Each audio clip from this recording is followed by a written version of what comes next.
Like, we can't even get guys to agree whether or not to put 29 rounds in their magazine or 30 rounds in their magazine. You remember, like, that was a huge thing not too long ago, and I'm like, looking around for like a bottle, and I was like, damn, if I have to, I'll just mute my mic 100% and I'll just fucking pee right here. And I was like, that'll be that'd be so cut me off for that. Like, that would be so fucking funny though. Like, it'd be just like, this is how dedicated I am. I can't believe it either. So if someone can like fucking vibe check me and tell me I'm wrong, like, please snap me out of this. Enjoy this special edition intro music by none other than Vince. Special guest episode number 32. Roll it. Now, obviously, everything right now. Okay, so live episode 30. Damn, dude. Man, is it? It's. I don't think it's 31. Yeah, we're 32 right now. So, episode 32. Random fact: 32 is my mother's favorite number. I don't know. Oh, look at that. Yeah. So there you go. Shout out to Mother. Hello, Mother. Did you ever watch the TV show Arrested Development? A little bit. Like, we grew up, like, we got, like, kind of TV shows, like, a year or two, like, after America aired them. So, like, I caught some here and there, just seeing, like, Michael Cera being as awkward as he normally is. That weird chick with the super curly hair and stuff. Yeah. Maybe was her name. Yep. Weird. Weird. Like, maybe. Yeah, like, yeah. Yeah, you were. I threw you for a loop for a second. That's pretty funny. Like, you're fucking with me already. Couldn't get any fucking sleep. You're like, I'm gonna take this guy for a ride. Yeah. All right. So with me today, I have Battle Secretary. What's up, man? How are you doing? Hey, man. Name's Vince, actually, because I get credited a lot. It's like, hey, it's Battle Secretary. It's like, hey, I have a name, guys. Okay. Okay. What? That's always. It was funny because as I was like about to say it, I was like 5 steps ahead in my mind of how I was going to announce it, and I was like, okay, I'm gonna do a coin flip. I'll say either Battle Secretary or I'll just say Vince because I know your name is Vince, but I was like, you know what? Fuck it. I'm just gonna flip a coin. I'll just roll with the Instagram, like the title, and we'll go from there. So I lost. Yeah. So. All right. So, guys, how it works is like I draw the comic. I'm also not a girl, like the Battle Secretary of the comic. So, for like the 1 or 2 guys who messaged me about that, like, I hate to burst your bubble. Do you have dudes thirsting on you, dude? Yeah, I did have a guy ask me one time, like, wait, you're not a girl? And I'm like, dude, I fucking draw the comic. I don't mean like to rain on your parade here, but, you know, it's a fictional character, which people are into. I'll give them that, but hey, that's it ain't me, just the shit I draw. Dude, that's fucking hilarious. Okay, very cool. So, Battle Secretary, I don't know why. So, you know, honestly, I think it's funny that you said it. We were chatting beforehand and kind of covering everything, and you do have a really nice.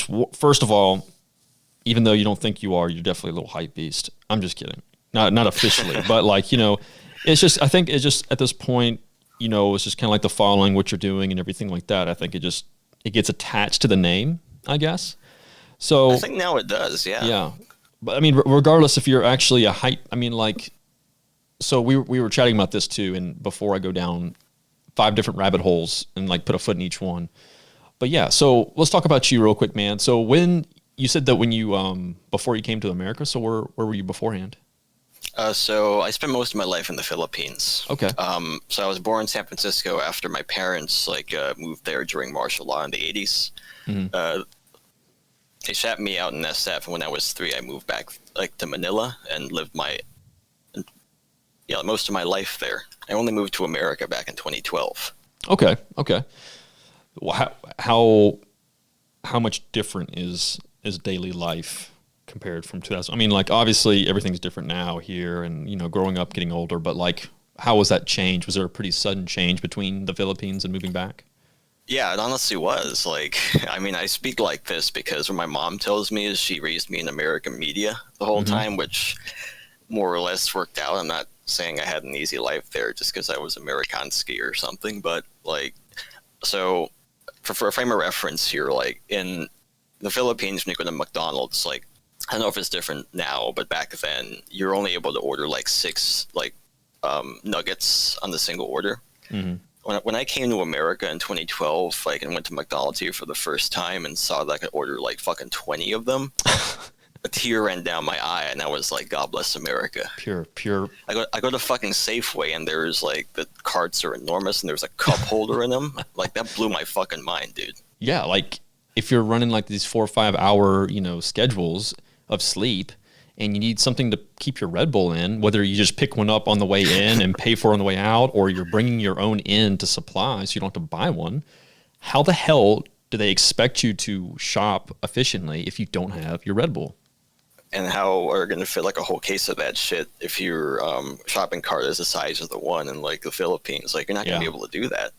Gotcha, man. That's pretty crazy. So when you said like the cap of the nuggets, and obviously this is just something that's just new to me, so I'll probably sound very ignorant, but It's all good, man. 6 nuggets. So was it like a health code, like a national health code in the Philippines? Like, hey, this is your cap. No fucking more nuggets. No nuggies for you. No, like, if there's one thing I don't think Filipinos do very much is eat very healthy. Okay. I mean, just Filipino food is like just oily as shit. It all tastes good, but it's like oily. Mm-hmm. Uses like weird parts of an animal, like, which I imagine is by virtue of just making the best of what they got, because it wasn't a very rich country. Yeah. So like I guess it's like maybe a world like kind of franchise thing, where it's like they maybe in their infinite corporate wisdom across the world, they figure like that's the amount of like portions they size like to the average Filipino man or whatever. So I couldn't tell you, but that's all we got. I got The you. interesting thing is like wherever you go in the world, like most fast food chains like that are around the world that have a worldwide presence have different things in the menu, including McDonald's. Right. And they're like we had like spaghetti and chicken as part of the menu. Like the entree like was like the chicken, and you get a plate of spaghetti with like weird red sauce and like cut up hot dogs inside. Kind of like a fast food MRE almost. Yeah, it tastes about as good as an MRE, but man, I would eat that shit all day. Isn't that funny? Like how that just stuff like that and just becomes natural. There's kind of like something similar to that. There's a like little fast food joint here, and it's mostly like in the southeast. It's called Cookout, and the whole thing about Cookout is like building your tray where you can have like different food groups and stuff like that. Kind of similar. Obviously, nothing quite as different spectrums like spaghetti and chicken nuggets, but it's just kind of similar. But I mean, there's no rule against it. It doesn't sound It's like a buffet kind of deal. Yeah, like a buffet. Yeah, so like you would get, it's like $5.99 and you build a tray. So like the main thing is like, we'll say tendies. I'm going to say tendies. And then, but you can also get like a little mini quesadilla on the side, or like hush puppies instead. Or you get 2 sides. So you get like hush puppies on one, and then a quesadilla or like a hot dog. Or, it's just like literally whatever you want, and pretty endless menu. And then Man, you're making me real hungry here. Yeah, dude. I know. I'm sorry, dude. I'm sorry. The real hunger is coming back to me. Oh, shit. I know, man. It's kind of funny because like I just realized I hadn't really eaten, but we're just gonna push through. But so additionally on top of that, so you went from the Philippines and then you moved to the West Coast, correct? Yep. All right. Here in Seattle. Gotcha. And obviously that was a big like just world upside down. Was what was the purpose of moving from the Philippines? Was there anything specific, job related, or just family, some family back here? It was mostly opportunities there. Gotcha. Like, unless you you knew people there, which because of the way like I talked and the way I was, because I grew up kind of a shithead. Like the cards weren't there. So since like I was basically an anchor baby for my parents, like who had kind of moved over slowly, like I decided to just take the chance and move over. Yeah. So I dropped out of college. And then like worked a bit there, like writing SEO articles, like for like the shit I had to write, like it's like at least 900 words, 5 of those 900-word articles a week, 5 a day for a week, and then I got paid in American dollars, which was cool. Yeah. So I saved up like to help the move over here. Okay. And yeah, just the fact that there weren't any jobs there, basically, especially like going to school for animation, like an art job in Philippines, unless you knew people around there, man, like you couldn't get fucking shit. makes So sense. since I had the in for my citizenship, so that helped me a lot when I got here. Okay, very cool, very cool. So, I mean, obviously, I hate to pay like what is it, like the tacky phrase of like, land of opportunity, but so you make that It's true. but I was going to say, Fucking but so I mean, like, obviously the door, some doors open up and everything kind of just like branches out. And so did you guys move to Seattle, or that's where you are now, or what was that was? I moved to Seattle. Okay. Because my mom moved here first, and she managed to save enough to to get an apartment like here in the area. So it's a usual immigrant thing where the whole family's packing a fucking apartment. We were asked to help us for a bit until I got my bearings and got a job and moved out. Yeah. And I'm very extremely fortunate that my line of work happened to just go right into the firearms industry basically a year after I moved here, and it's been basically that ever since. Awesome, man. So where did the fire, or where did the passion come from to do like a lot of animation? Was there anything that, growing up you really enjoyed doing, or was there anything specific that you were like, oh, this is like something, was it just like a hobby, or was it just, generalized, or Yeah, it was basically that. I just really like to draw things. I think the first thing I ever drew was fucking Pokemon or something, and then I realized I was kind of good at it and thought hey, maybe I'll get to grow up and make my own anime or some shit like that one day, which I did have the good fortune of working at some animation studios there in college, some really small ones, and realized that it wasn't all that cracked up to be. I think it was mostly a consequence of them, all the studios in the Philippines being outsourced from countries like Japan and America and stuff. Yeah. And the fact that obviously labor is cheaper there and stuff, so unless you were some bright-faced kid who had a bailout somehow, or that was all you did. Right. There wasn't really much ways to go up unless you were really good, or really good at making connections, which I wasn't. So I decided to work an okay job writing those stupid articles for a bit. But that's really where it came from. It's just something I've done basically all my life. And I didn't realize how the position it would put me in until fairly recently. And I guess it's to kind of segue into the firearms thing, the way it collided into the firearms thing. I never would have imagined in my fucking life that it would have ended up like this, where I get to not only be in the firearms industry and draw what I want, basically to make money. Yeah. Because if you would have told me 10 years ago that this shit would happen, I would have told you to fucking kill yourself. But Oh, Jesus. but it worked out. That's the most unbelievable thing. I still don't believe it, but it's working out. Yeah. So was there ever, and you've already kind of answered it, but I'm going to ask anyway, was there ever a fascination with firearms, or any kind of disgust, or was it just whatever kind of mad thing? Oh yeah. I think from a very young age, because my dad, when he lived in San Francisco, around the time or before he had us, he was a pretty avid shooter. Mm-hmm. And I remember when we moved back to the Philippines, and I was old enough to read, he had these stacks of gun magazines and these other interesting ones, an old kind of Cold War military hardware magazine called, I think, International Combat Arms it was called. Mm-hmm. And it being an old magazine from the Cold War, detailing Cold War tech, I'd read through it and it's whoa, the new Star Wars program and stuff like that, the latest ICBMs or some shit like that. Yeah. Whoa, this shit's cool. Yeah. I think it's kind of similar, it's kind of, so, okay, before I even go down that one, did you ever have an interest in any kind of military career or anything like that growing up? Honestly, not really. Yeah. Because the way I grew up, like I said, I was kind of a shithead. I was kind of into punk rock there and stuff. So just that natural, fucking dislike for authority was kind of already there. Against the system kind of thing. Yeah. I was going to say, some of that stuff I feel I kind of had in the back of my mind, that's what I was planning on doing. And then I just kind of just didn't, I don't know, the cards just didn't go that way. So I didn't end up, going military at all. But it was definitely kind of for a long time, I think all through middle school, I was pretty much 100% planning on going into the military. I'm not sure. If you had the chance to do it now, would you do it? If I could look back, man, that's so difficult. That's a difficult question because, looking back when I grew up, The problem I had was I just never had, and I think I said this in the previous podcast or maybe the one before that, I just didn't have like an objective, right? Like I didn't know what I wanted to do. I never had anything clear cut. Growing up, I did nothing but construction with my dad. Like I would help him pretty much every year. Like funny story, I remember graduating. I can't remember what it was. It might have been, I think it was my senior year of high school. I graduated, and we're leaving the school and everything. Like, well, I guess it was like the auditorium, and a lot of my friends were like, "Oh, dude, hey, remember we're going to the movies? Like, we're gonna go see the new." I think it was like, honestly, I think it was Pirates of the Caribbean. I'm pretty sure it was.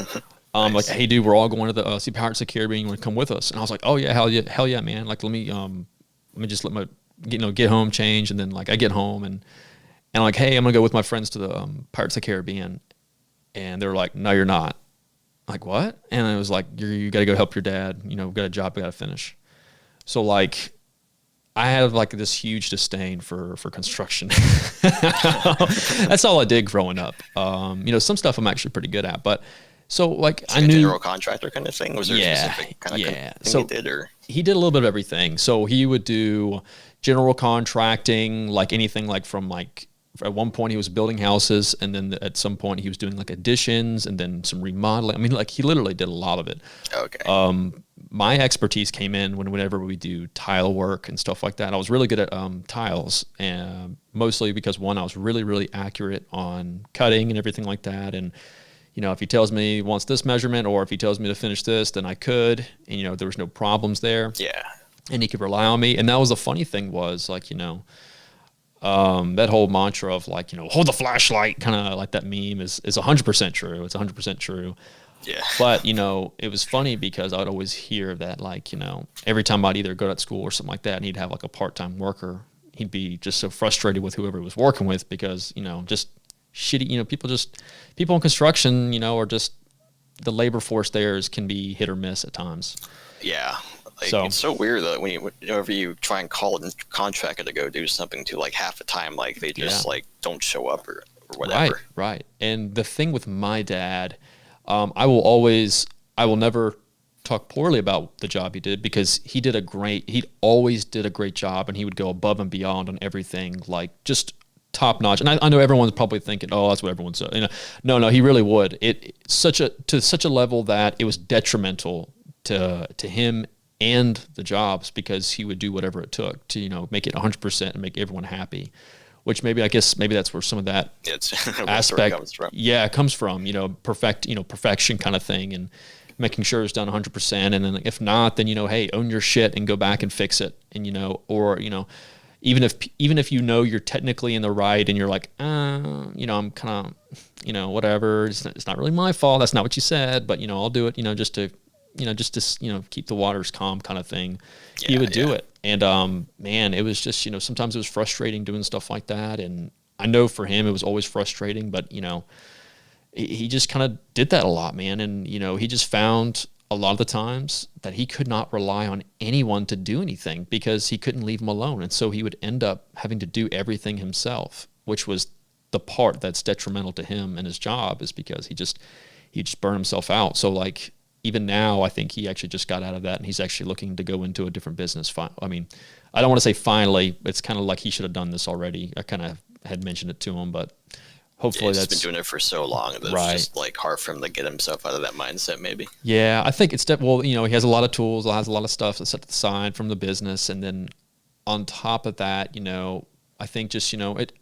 And I'm kind of in this mindset too, of like, you've been doing one thing for so long or any kind of job, and then it's like, what else can I do? Because at this point in my life, what's even available for me to like, as an employment standpoint, hiring standpoint, like, who's going to hire someone who's in this age bracket versus someone who, et cetera, et cetera. So, oh yeah, because there's an age limit to when you like enlist or something, right? Right. I mean, like, enlistment or anything like that. So, at one point, so back off that track, I knew I didn't, it's funny because at one point I was thinking I would want to get into construction and do that stuff. And then I think, just one summer, I think just broke that, I was just like, no, I never want to do this. Don't get me wrong, I don't mind sweating and making and creating stuff, but it's a frustrating business for sure, and I always feel for him on that. Sometimes it kind of did to himself, but at the same time, I do feel for him. Yeah, because you really gotta be a certain kind of person, like to live like the blue collar life, and I think that's like the best part about like having like worked in gun shops, because I feel like most of like the people like I see the most of the blue collar dudes. Mm-hmm. It's just getting that perspective from like guys who have to work with their hands for a living, and like me being like a very frail, like very like artist type person. It's like I'm glad guys like that are out there just actually like literally building shit. Yeah. I mean, and you're right, man. And some of that stuff, it's kind of mind blowing, the things that they do. And it's funny because like even right now, so like there's times I have that same mentality, and I've always wanted to be like, what's like always, isn't that always maybe not for me growing up, it was always that mantra of do it yourself kind of thing. But mostly it was always like saving money. It was like, why would you pay someone when you can do it yourself kind of thing. Yeah. And like that was always instilled kind of thing. So like, it was funny. I remember making fun of one of my buddies, and he has like this, lifted truck and whatever.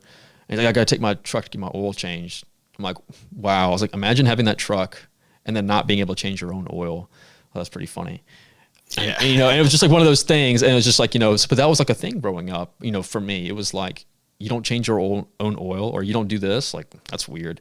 Or you pay someone, I don't know. That was just, again, one of those things that was instilled. So it's funny that you say like that. And it kind of like, sometimes I'll just get quiet if it's in regards to something that I wish I knew how to do, like, hand skills, or like, or I'll just kind of play dumb. I don't know. I don't want to say play dumb, but just, like play like, oh yeah, that makes sense. Or oh yeah, that's right. That's the correct, just because, it's like, that whole, don't want to start no arguments with people. Right. That macho mantra of like not being able to do something, it's just funny. Like, it's crazy how that's like a big thing in the gun world too. It's like, oh yeah. It doesn't matter where you go, like whether it's like you're talking to a guy at a gun shop or you're in the Discord server, like somebody somewhere just has to like flex how much like shit they know sometimes, because I have to stop myself too from like being that guy who's like, well, didn't you hear the 12.5 is the new 14.5? I got to realize sometimes to pull myself back, and I just can't be caught like playing this posturing game. Like, I'm a guy who draws fucking comics, Yeah. Like, it's a good thing I, hang out with dudes like fucking Ethan or whatever, and Jeremy, like, who just vibe check me. It's like, hey, you really know what you really know, Yeah. And I'll be honest, man, what you just said, I am 100% guilty of, but it's not like, I don't think it's not in a negative or like a condescending way. It's me like just always wanting to like help someone or like prevent them from doing something that they'll end up regretting later on. Like, I don't know. It's funny that you say something like that, because I remember getting like, oh my gosh, man. I will never forget. This is like one of those moments in life that it was like a good life lesson for me.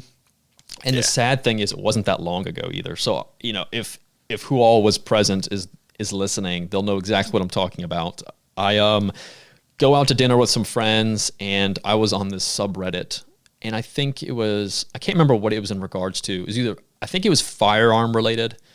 Yeah. Firearm related, or it was audio related.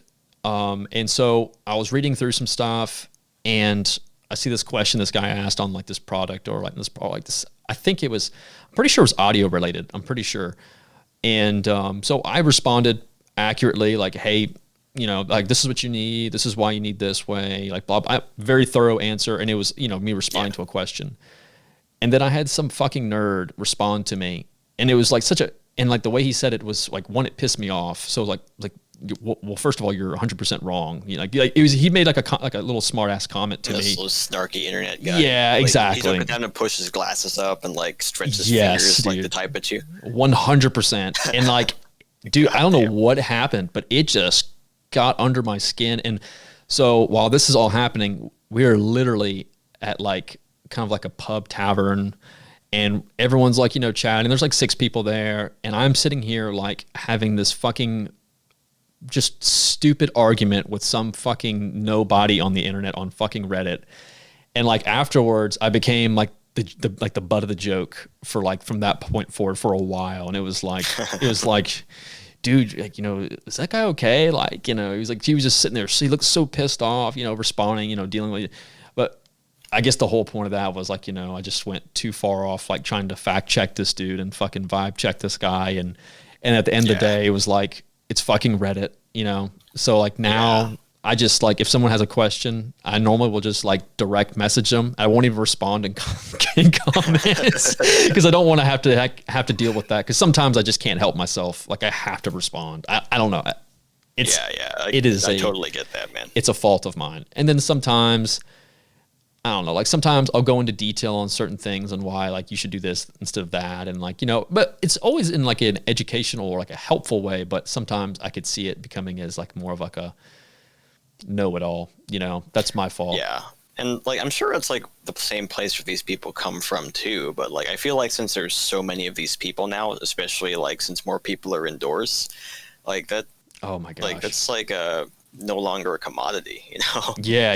Like you have all these people like who either know or think they know a thing or two about what it is they're talking about, all colliding in one place. Mm-hmm. And like to kind of build on that, like it's getting a little esoteric here, right? Like I think the problem like has been compounded by the fact that like all the information is now centralized in like a bunch, like in a few different hubs now. Mm-hmm. Like I remember back in the day when it used to go on like AR-15.com, M4Carbine.com or whatever. Like we all bemoan like all these times where it's like, oh man, fucking AR-15.com, like those fucking nerds are like, can't stand them. Or like, the highroad.org. Anybody remember that shit? The fucking high road. Oh yeah. Fucking Boomer Central. Like I honestly like kind of like look back and like think that like, yeah, fuck these places. Like I can't stand these people. But now I see that like all the information, like since everyone is starting to realize that Reddit is where everything is, like I can just go on Instagram and like, let like take time out of my day to let how I feel about somebody here. I can go on Discord now. I don't have to do a fucking Skype. Oh, all these channels have all like these, they're things I'm into. So now I can like start like talking shit directly to people if I want to, or, just the fact that like people have less places to go now. It's not that they don't have a choice. It's because that's where everyone is now. So everyone's going to be where everyone is. Yeah. Like it made me realize like that I look back at the forums and I'm like, you know what? Having all this stuff decentralized wasn't so bad because it made it easier for me to like to avoid like certain things and people. Yeah, that's that's with true. The way things are now, everything's centralized. So I can just go like kind of my like just 5 fingers. Any of these 5 places, I start throwing my opinions like there, and somebody be there to hear it. Yeah, and the one thing I'll say in regards to that too is it's nice, being connected with some guys who are knowledgeable. So like having to avoid having to take the route of all some of those informational routes and finding on how to or what or et cetera. Like I won't even lie, I'll lean on Ethan a good bit, or Cheese Gallery. And I'll ask him questions on, and then sometimes he'll ping them towards me as well. And it's, I don't know, like I enjoy answering. Like that's always been like a passion. I enjoy helping or like, learning about something. I'll tell a funny story that we had. It was kind of like that. And it wasn't like an argument or was about Ethan too. Like he's like a legit, like chill, friendly guy. Oh yeah. So it's like, even if he says something like he didn't agree with, like it kind of doesn't matter. Yeah, maybe. Just like, man, it's cool. It's cool. Yeah, I love having conversations, especially when it's like something we're both either A, passionate about, or B, have an opinion on, or getting feedback. I rely on him. Like again, shout out to Cheese Gal. That's why I always will rep him and support him. Yeah. Man, he's been such an awesome friend, and it's funny to think that I haven't even known him for like 6 months. Maybe it's been a little bit more than 6 months. It hasn't been a year, regardless. But man, he's just an awesome guy and like just a great person to lean on when it comes to different things and feedback. Because he's just straight up. I mean, like that's the thing that I like the best. Like, it's not gonna if it's gonna hurt my feelings, he'll be honest about it. And he's never condescending about it. Oh no, like, absolutely not. Which like I guess is another thing about the gun industry too. Like most people, like on either side, whether you're a customer or like you're an employee, like you got to have this personality, which you don't have to be like that. Like you're just like posturing to people like who will do nothing but posture back at you, and like they're not going to change their fucking mind. Yeah, it's like why do you have to be like that? Like no one's asking to be an asshole here. Yeah. You know what? I think we have a podcast planned with Ethan soon, so I'll save that story for that time. But it was pretty, or I'll tell you after the podcast. It was pretty funny.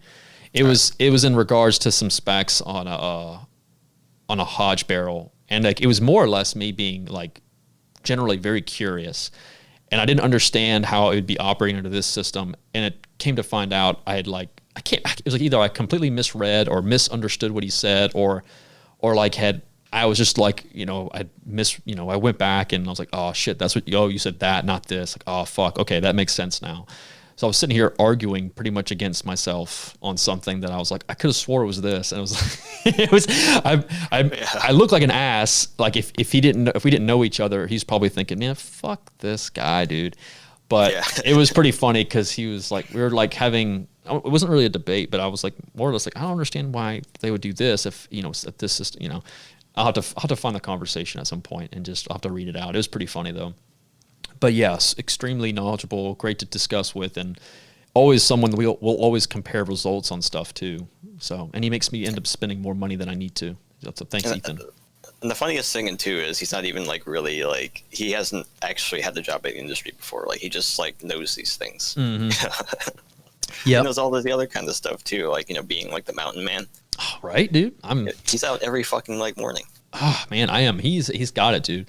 But on top of that, like you were just talking about, like his personality and stuff. But it's definitely something that I've learned that I need to be better at.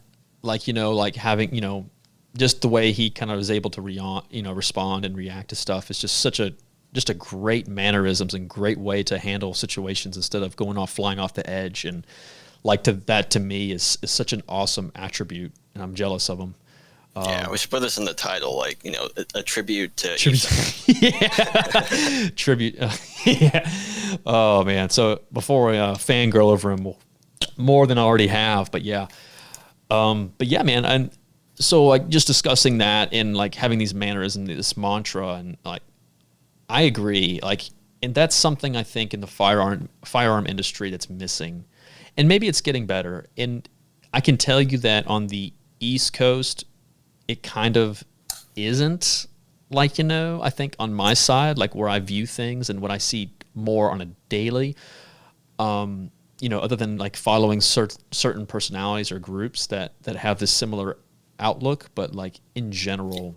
Yeah, like I really don't think it'll change, especially with what's been going on lately. Like I think especially like nowadays, the problem's just going to get worse and worse, but I don't think it's like worth the time to get sucked into it.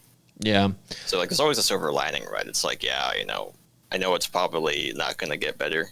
Like trying like to unify like people, like especially in the gun industry, like I'm not too optimistic about that. Yeah, I'm like, not just either. Because like even within this is the thing I found too. Like when deeper and deeper I got into the industry, like the more and more I found like that the whole unifying like the gun guys is just never going to happen. Like I'm gonna put it like this, like. How we have FUDs, tactical guys, hunters, like we all know those are stereotypes. Yeah, yeah. So within the tactical guys, like there were guys like who say buy Condor and then buy Cry. Like they, some guys like, like they have their own niche within the niche basically. Right, brand allegiance and stuff like that. Yeah. Like we can't even get guys to agree whether or not to put 29 rounds in their magazine or 30 rounds in their magazine. You remember like that was a huge thing not too long ago, and I'm like, all right, dude, whatever. Like, it's not worth like arguing over. Yeah, and then you have the meme people too. These meme accounts that have really started like pretty rampant, honestly, like almost influencing of decisions as well. Like, yeah, like like it's, to me, that's like mind blowing. And like not saying that some of these guys aren't, savvy or know what they're talking about.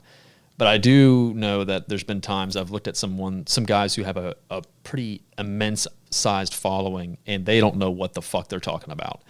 And that's scary. Like, yeah, it is. Like, and honestly, it does get pretty infuriating sometimes, like knowing that like not only is it like not really like original content they're putting out, but also like they're just in it to make people mad. But then I bring myself down to earth and like realize like, oh shit, well, like I basically was raised on fucking 4chan. Like that's basically like how I got my start doing all this stuff. So it's like I got in the room like the fucking bitch about them, like from where I stand. Yeah, that's 4chan. I remember the days of 4chan. It's been a long time. I haven't really been on there since like I had like one issue that I like came across, and I'm like, nah, never. I'm not getting back on. Oh yeah, like I hate to say this, but if you know, you know. It's so different than what it used to be because now, like, the problem there, I think, is like information's now centralized into general Yeah. threads, whereas before, you would go there because like the speed and variety of just the weapons board, for example, like was just like so like off the chain and like off the rails. But now it's gotten to the point where it's almost like Reddit, where like since everything like has been, guys are like know the secret sauce how to organize things, like the magic just ain't there anymore. That sucks. But Hey. like, yeah, like I've reaped a lot from 4chan. It's crazy. Like that's actually like where, like I think like Garantham found me. Like from when I did this banner like back in 2016 or something. Really? Yeah. Obviously there are archives for 4chan. I don't know how far back they go. So anybody listening to this and if you can do like a better job at verifying the story than I can, then please do. But a while back, like after I had drawn like a one-off for Battle Secretary, like for a comic compilation for other guys I met in 4chan and the comics board, like I just been like drawing on and off, like kind of also in the same scenario as you, where I didn't know exactly what to do. Like someone, it was either me or somebody else who posted some of my art like on the weapons board on K, which Garantham back in the day also like bros like used to browse a lot on. It Did not also know that. explains, yeah, it also explains the sense of humor. Yeah. So we're kind of cut from the same cloth.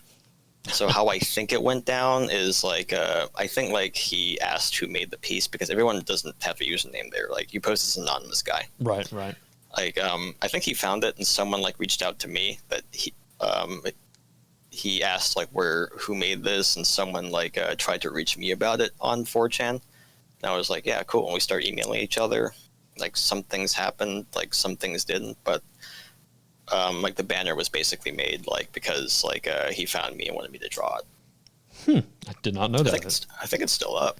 That's pretty It's wild, on the man. YouTube page. Yeah, I had no idea. I can't believe it either. So if someone can like fucking vibe check me and tell me I'm wrong, like please snap me out of this. Hey, hold that thought. Well, dude, I'll be honest. Like, I was kind of like thinking to myself, like, I don't want to cut you off and like mess up a moment or anything like that. And I was like looking around for like a bottle, and I was like, damn, if I have to, I'll just mute my mic 100% and I'll just fucking pee right here. And I was like, that'll be No. That'd be You so- gotta cut me off for that. Like, that would be so fucking funny though. Like, it'd be just like, this is how dedicated I am. This is how passionate I am. Well, I was gonna say like I love the Philippines for a reason, man. Like just like be civilized about it. God, jeez, do whatever it takes, man. Whatever it takes. Anyways, though, but yeah, so I agree, man. It's. I don't think the industry can be unified.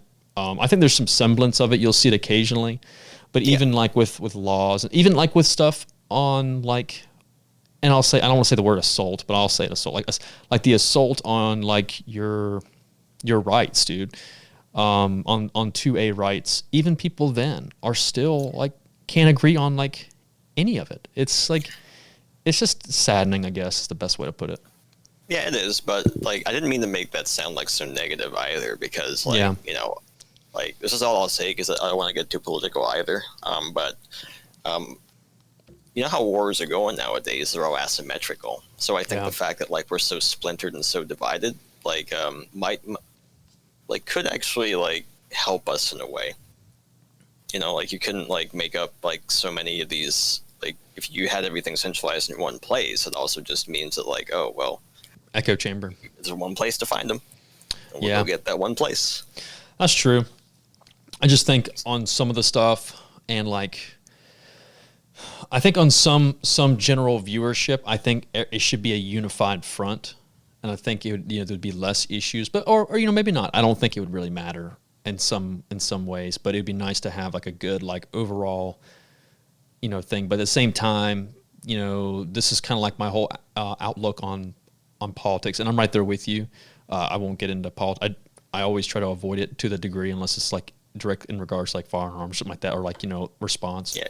It's hard not to be political. Yeah, because, it like, is. That's the only like one Life. thing like I'm really political on, because like it literally hinges on like if I don't be political and I'm in the guns, I literally lose my fucking rights.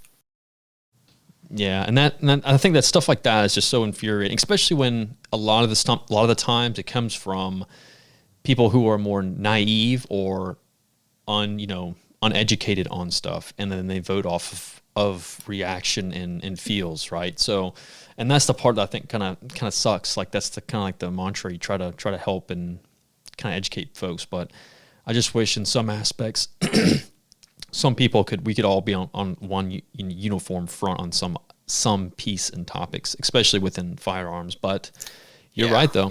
You're right. I think it also like brings up an interesting point about like how like it is infuriating because of politics and stuff. And after having worked in gun shops for a long time, I can kind of see where that stereotype comes from like an angry dude at the counter, like who is never helpful and like is a piece of shit normally.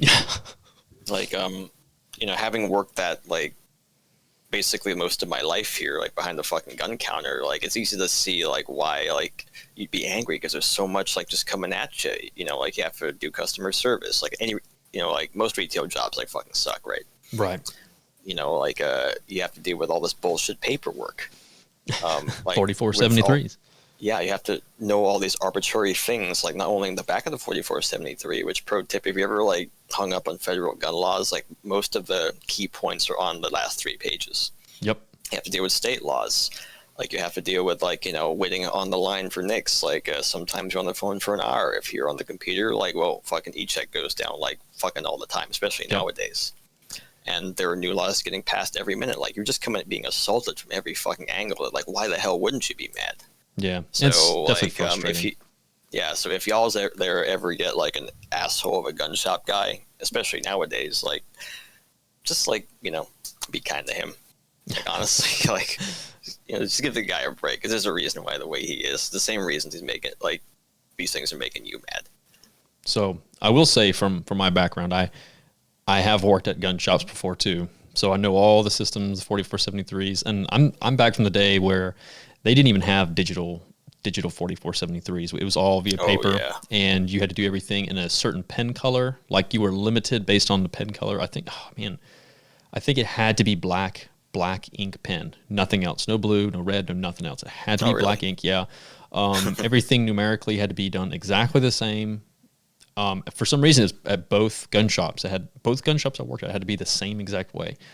And then, a lot of little intricacies and stuff like that. And like, how you wrote everything out. But yeah, I mean, like that's always frustrating. You spell out your address, can't use a PO box. All these guys, like, you ever get that one where it's like, oh, what's a U pin? The U pin every time. Yeah. or like, just going through some of the stuff and then you get the same, questions and someone like, I remember someone would get frustrated at me at times and they would like ask me like, on like one of the legality questions, and it was like, what does this mean? I'm like, man, honestly, I am not allowed to tell you. You have to answer that on your own, and like you have to answer truthfully. And like And the stuff would be in the back of the 4473, which these customers like wouldn't know, and some of the gun shop guys wouldn't know sometimes too. But was it really like that before? Like, were they really like actually only allowed you to use like a certain pen color? I don't know if it was like a local area of like the guys who would check our paperwork and stuff like that were like mandatory to use it, but 100%, like it couldn't be pencil either. Jesus. It had to be like black ink. All right. And then like, writing out dates, and like this actually has changed the way I write dates out. Like, so it had to be 224 platform. So if it was a date, it'd be like, 0000, and then whatever the full year was, it had to be in that format every single time. Yeah. It couldn't be the last 91, last whatever. 2 years, 91, whatever. Yeah, 1, 2, 91. Yeah, all kinds of little things. I'm sure if I go back, and I still do it now, like when I do fill them out and stuff. But yeah, and then like of course, like it was funny because the first gun shop I worked at, I resided in South Carolina, but I was actually in Georgia, and obviously the legality of things is different. Yeah, the residency thing. Yep, and then on top of that, like you can purchase. So I'm trying to. I'm not sure if anything has changed. I'm pretty sure it hasn't. But it's like long gun wise or other. I think other. I believe you are allowed to purchase in a state and bordering states of that state. Yeah, of wherever you reside. If it was like a contiguous state or something. Right. So if it's if it was legal in the state that you live in. Right. Well, so like if you lived in Georgia, but you were purchasing like a lower receiver or a rifle in South Carolina, you could purchase it. But if it was a pistol, it had to be transferred to an FFL within that state.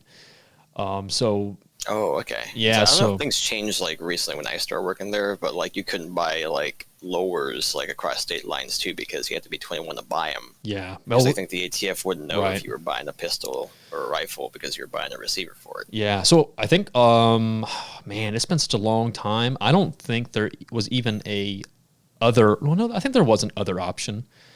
But I know that like with the lower receivers, it was definitely 18. Like it was, it was 18 at the time.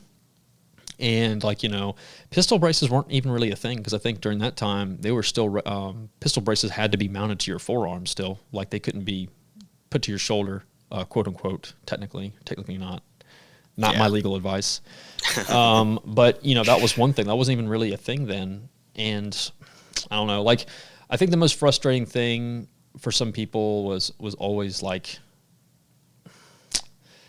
I guess maybe bursting their bubble on costs and stuff like that, and then background checks. I think the worst story I've ever had was some guy trying to purchase a rifle who legally was not allowed to, and then he tried to get his father to straw purchase from him. And I don't know if the guy, shit. yeah, Was he there like did he actually like make that known in the shop or like did you guys know it was his father because like he came back without his son and then the names Yeah. matched up? So that story it's pretty interesting, and for people who are thinking that doesn't happen, it 100% does happen. I'm sure it happened before without me knowing, but I was pretty keen on it. But so the first time this guy comes in, first of all, dude is kind of like just a pissed off guy, like just mad at the world kind of guy. Yep. And it's not that like he's going to do something. It's just that this guy's just a miserable fuck. So he just, it's just if he's not happy, so everyone else has to be unhappy.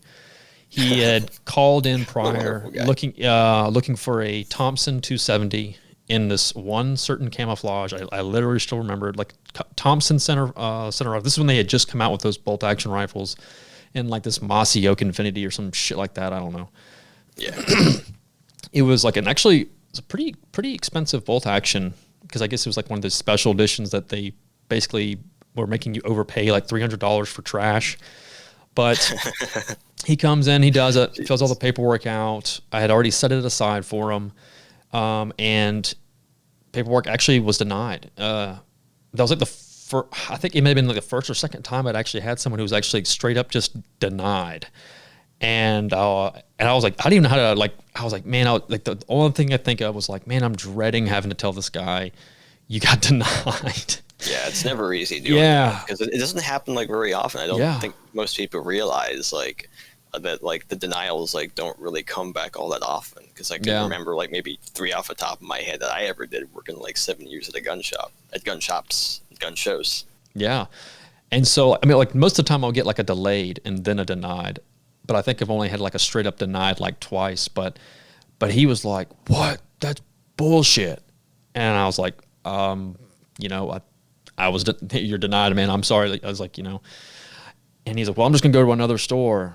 And I was like, okay. So like, we actually, Sure thing, man. yeah, like, You go ahead okay. and do that.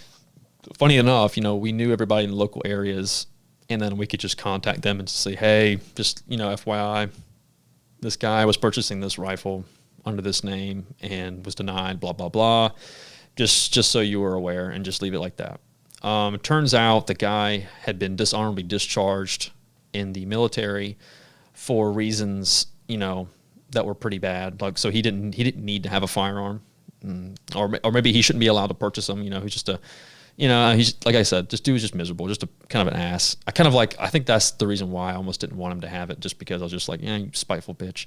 But then that'd be kind of like, I mean, if nothing else, it was like we reserved the right like to not sell you a gun, Right, So just right. on that basis, Yep, like, and you as can a do that. business. Yep, and you can Yeah. do that. So later down I remember the name. I don't anymore, but I do remember the name, like when I was that day.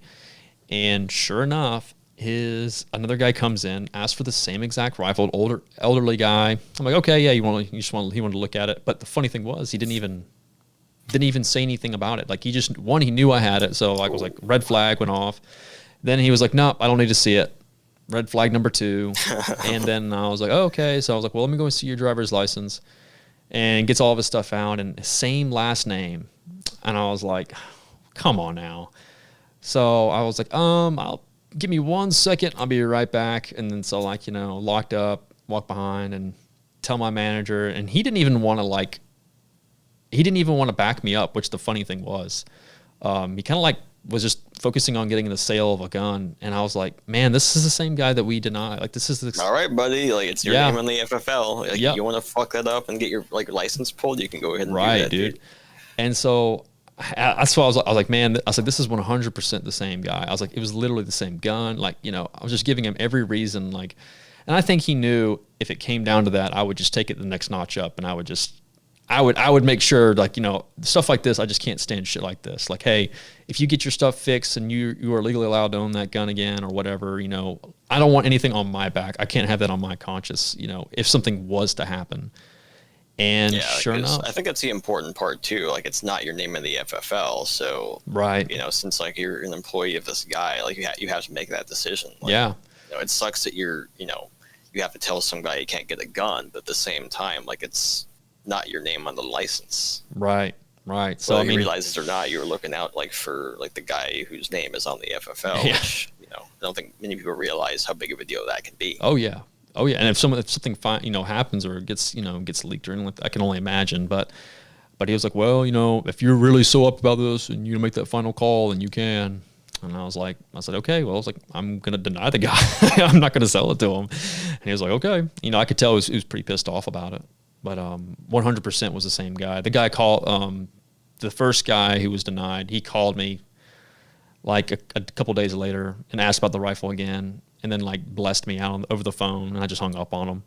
But yeah, so I'm sure he ended up probably buying it somewhere else and did the same thing and had his dad buy it somewhere, like another store or somewhere that was carrying it. But yeah, man, it's just always trash. You don't want to do it. And the dad was like, I'll never come back here and I'll never spend another $1, and I've spent so much money here before. And I was like, okay, man, all right, whatever. I can check the records. You know that, right? Yeah, it's like it's like one of those things. I was like, we okay, have to keep these forms for 25 years. So. Yeah, just stuff like that. It's just eye rolling. Like, you hate dealing with people like that. And then a couple of times, but for the most part, it was pretty easy going. Most people just wanted to everyone's always just a window shopper for the most part. Yeah. Which I'm kind of these guilty. days anymore now. Yeah. I won't even lie. Like, sometimes I'm kind of a window shopper. It's mostly because, if I'm interested in something and I want to get hands on before I order it online and get it shipped to my FFL or whatever, then that's what I'll do. But if the price difference is very minimal or something like that, then I'll just buy it there. I'll buy it there. But it was funny because I was actually bitching about this to Cheese just recently, and I was like, man, like all these places around me just fucking suck. I was like, everyone's just the worst type of gun sales, and gun dealers are just like the exact people you don't want to deal with. It's like being on Reddit. It's like it's just the worst. It's like it's hive mind, but it's like Reddit in real life. Gosh, where everyone man. like is basically like angry at something. It's sad. Yeah, or like they but have. I think that I think since like where we're at now, like we're just very fortunate, like to kind of like absolutely like be better about that. Because I can remember like even back in the day, like I think of like all the guns I bought or had ordered online, and I've never ever had to basically like go to a different store like to buy anything besides at my workplace. That's pretty sweet. Like the one I didn't really buy too much from that one because the first one was kind of trash. The second one I did buy a couple things because we'd take used sales and consignment stuff on there, and that was probably the only thing. And I'd get occasionally here or there. I do remember being accused by one of the second shop by one of the shop owners by saying I was like undercutting the price because I wanted to buy it. I remember that pretty vividly, and it just tried to haggle with him or something. No, I mean, it was like their asking price, and like they were asking way too much for the gun. Like they were like trying to like, this is what I want to sell the gun for, and this is what it's at, and then like we would normally go off of like whatever the book value was, and then depending on what kind of gun, if it was like a hot commodity kind of thing, and if it was, then we raise the prices a little bit more, or if the customer was just so gung-ho on this one price, then that's what we would sell it at, but this would be our mantra. But this one was in particular was like just wanted a very, very quick sale, and they wanted to just go ahead and get rid of it. And so like, when you're going to a gun shop and you just want to get cash fast, and like they were good to go. Like they had we had sold guns to them this guy before, and then they had bought, same. So I knew it wasn't like some kind of like, oh, I need to dip out. They just had had some You use this gun like in a crime. yeah, exactly. Like it was just something like this person was just, they were basically moving. They were moving out of I think like to Hawaii, and they had to get rid of like all their stuff. Oh yeah. And so, like I still remember the Sig 938, and I was kind of interested in it, but I was like, not really, because just the cost of magazines. But man, he was wanting like brand new, like more than brand new cost. And so Jeez. I was like, I can't offer that to you. I was like, that's way too much. And he was like, okay. And he was like, like what are you thinking? And I was like, I'm just going to go off the book value because I don't really know what the cost would be, used. I don't really see these very often. And so like, on the book value, dude, it was like a standard edition 938. Like there's like there's like these stupid fucking little corny ones that SIG does, but it was just like the rainbow ones and stuff like that. Right. It was just I fucking hated those. God, it was just a basic one. It was just black, and that was it. Like that was just simple. It wasn't even. I don't think it even had night sights. But I guess it would come off as lowballing, But I was like, this is what we would do. I had like some room for negotiating on that. And like this is how low I'd go, and like I can't sell it. I can't buy it for any more. And like the owner jumped down my back, and she was like, are you, and like, she, this guy was like, hey, I'm gonna get lunch, I'll think about it and I'll come back. And, when they walk out, and the owner was like, are you like lowballing this so you can buy something? And I was like, it was the most one of the most insulting things. I was like, no. I was like, do you want to look in the book yourself? No. This is your fucking book. I was like, this is how much it goes for. And so like, they kind of like went above me, and they took it in, and they, it was a feel bad story. Like, I can't, I have to get rid of these guns. I don't know what I'm gonna do with them. And like, like I have nowhere to give them to. Is like, So if you had to work at the gun shop again, like, would you do it? Only if it was my gun shop. Only. If it was like right now during the pandemic. Yes and no. It's like because I'm so particular on stuff, and I don't want to, like, the thing I see a lot with now, like around gun shops, and this is probably how these guys are profitable and stay in business, is because of like these, nothing against these guys, because whatever, but these cheap ass products that people are making out there are just so tacky and shitty and stuff like that, and they sell them for a pretty low price compared to like having a quality part, whether it be like a barrel, whatever. And I know that like just around me, that's like all these fucking gun shops do. Like that's all they sell. And like quality parts, most of the time, as I say that, most of the time, are pretty easy to find around me, because no one wants to buy the quality parts, because one, Palmetto State Armory is right down the road, so people are going to go there first.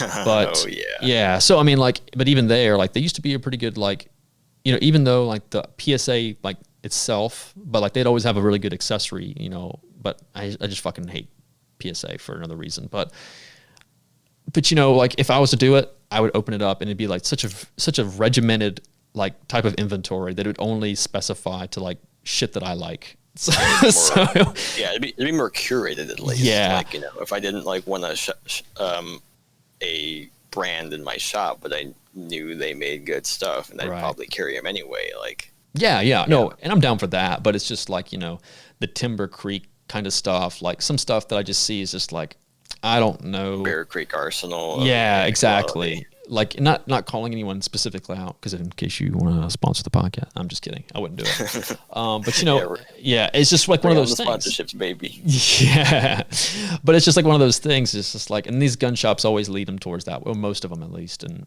it's whatever. But maybe if I knew that, that I could have an inventory that I would want, like some like Noveske stuff, some Knights stuff, which I know is like unobtainable, both of those really.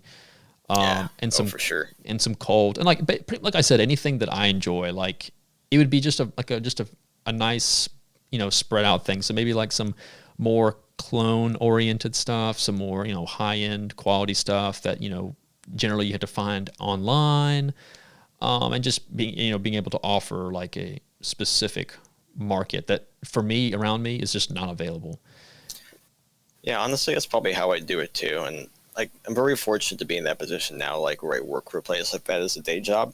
Mm-hmm. So like, I'm only basically surrounded like by like the stuff that I probably would sell if I had a shop. Right. But I don't think I would ever like make a shop of my own, just because like I know the hassle of it. I know like what goes into like how the laws work and stuff, and how they always change. It's like hard no for me, man. Yeah. I don't need any more reasons like to be like to wake up angry, which I don't do like much anymore. It's just like, all right, this is like super toxic, so I'm not gonna even like fucking even think of opening up a gun store, because like I know what it's like to work the bottom line of it. Yeah.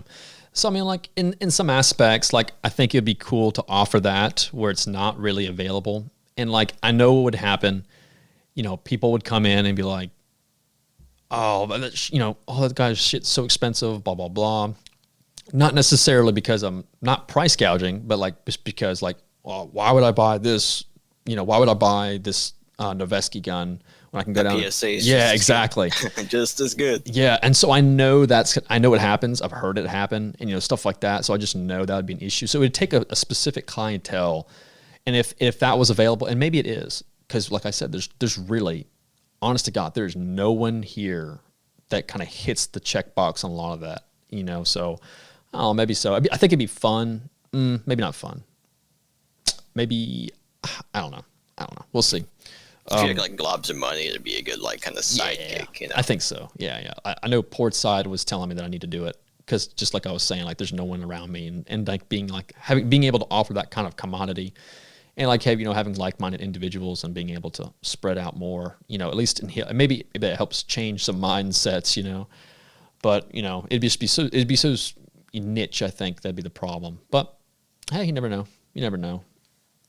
Yeah, like, I think that's like the upside of the stuff like that I do now, like where it just hits like those like niche markets like super well. Mm-hmm. It's like funny to me that like it's like basically a big-breasted anime girl, so it hits like the dudes who are really into anime. But like the stuff I've done recently, like with the FDE group stuff and doing all those patches and stuff, like now I'm kind of like also in that market. It's like kind of a weird identity crisis thing almost, but like if I had to do it all over, I'd do it the same because I'd still be me. Yeah, I like both of that stuff too. Like I like being a huge fucking nerd sometimes, like not as much as I used to, but I also like all that like tight fucking skate stuff and like growing up the way I did, and just like the things like with a very like specific like aesthetic to them, a very clean look and stuff.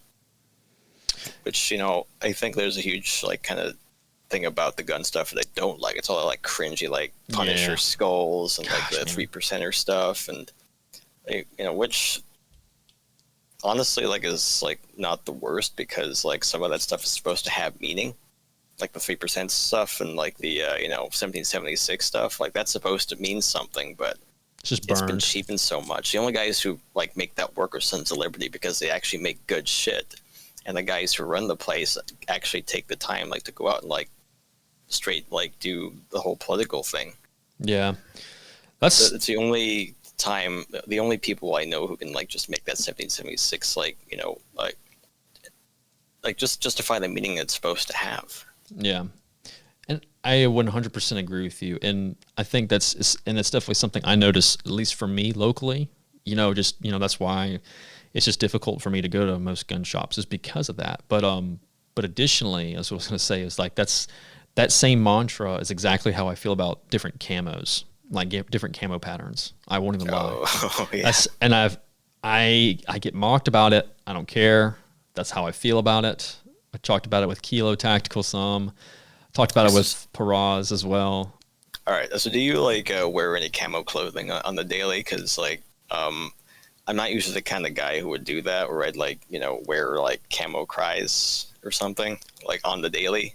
It's weird because like even though like I don't work in a kind of place where I have to actually see people very often, I try and dress like a normal fucking guy. So it's like, which in fairness, like unless you were wearing all cries or something and had like a Molly backpack or whatever, like I don't think anyone will care if you're wearing like cries and like a hoodie or something. But just can't get behind that. Like wearing like, you know, getting all camoed out and stuff, and wearing like your Cry Combat shirt like on the daily. No, the most I would do, and the only reason I say I would do is because I'm making a hat. I'm making like a multicam Arid hat and an M81 hat. But other than that, no, that would on a daily thing. That'd be it. I do have like this one Van like the shoe brand Van shirt, and it's like an M81, but it's not like made to be tactical. It's just like a styled shirt, and I'm like it's enough to where it's like, it's whatever, you know. It's not like over the top, but like as a daily thing, like, you know, I mean, shit. If anyone's seen the videos of me shooting and stuff, 90% of the time I'm wearing like really short shorts, and then like a cutoff, or like, you know, just like you said, like I saw that one of you in the tie dye too. Yeah. Oh yeah. Or you know, that's why I did the tie dye. You know, and I wanted it to be tie dyed the exact way that I wanted, like a low key tie dye. You know, so it was just like, you know, I'm with you, man. I think that's kind of like one outlook that I think that is becoming more popular. Like, you know, at least with some people, is realizing they don't have to find themselves in this sect of where you have to be gun guy all of your life. Like, you know, every waking moment and minute, you know, it's like, you don't have to, like you said, be dressed keyed up in cries, unless that's your living. Interesting. Yeah. Unless it's your living, right? Like, that's the interesting thing I find about, like, I think anything nerd related, like whether you're into anime, you're into guns, or you're into, like, you know, Lord of the Rings or Star Wars or whatever. Cause you know, that stuff is like super popular with gun guys too, like Star Wars, especially. Yep. It's like, you know, I guess as guys, like, who have brands, like, it's kind of what we feed off of almost. But I just imagine, like, having to be that kind of guy, like, where, you know, I have to wear a Star Wars shirt every day, or I have to wear like my like a BCM shirt or whatever, or it doesn't matter who it's from. It's like, you know, a very prominent thing and a very niche thing. And you know, it gets to a point where now you're covered in like morale patches, and like your laptop's like full of stickers when you go like to Starbucks to get food or whatever, or like you go in public and, you know, you're basically wearing your identity, someone else's identity on you. Yeah. And like, don't get me wrong, like, you know, so like the most I'll do with stuff like that is like an Nalgene bottle. I'll throw slaps on that. But like you said, I don't want it to be all like tactical. And that's why I get asked all the time, but that's why if you look at, I would say 99% of my stickers, most of them are not firearm related. They're like more design related. And that is because of that. Like, I just don't want, I feel like there's enough people making gun related content in like merch that I don't have to insert myself into it, whether or not I support it or not. You know, I just don't want to have everything just like, bam, night vision, bam, suppressor, bam. Yeah, it's like, my new idea for a sticker, I'll put night vision on like a pop culture icon or something. Yeah. But I mean, you know what I mean, though. It's like inserting it into everything you do.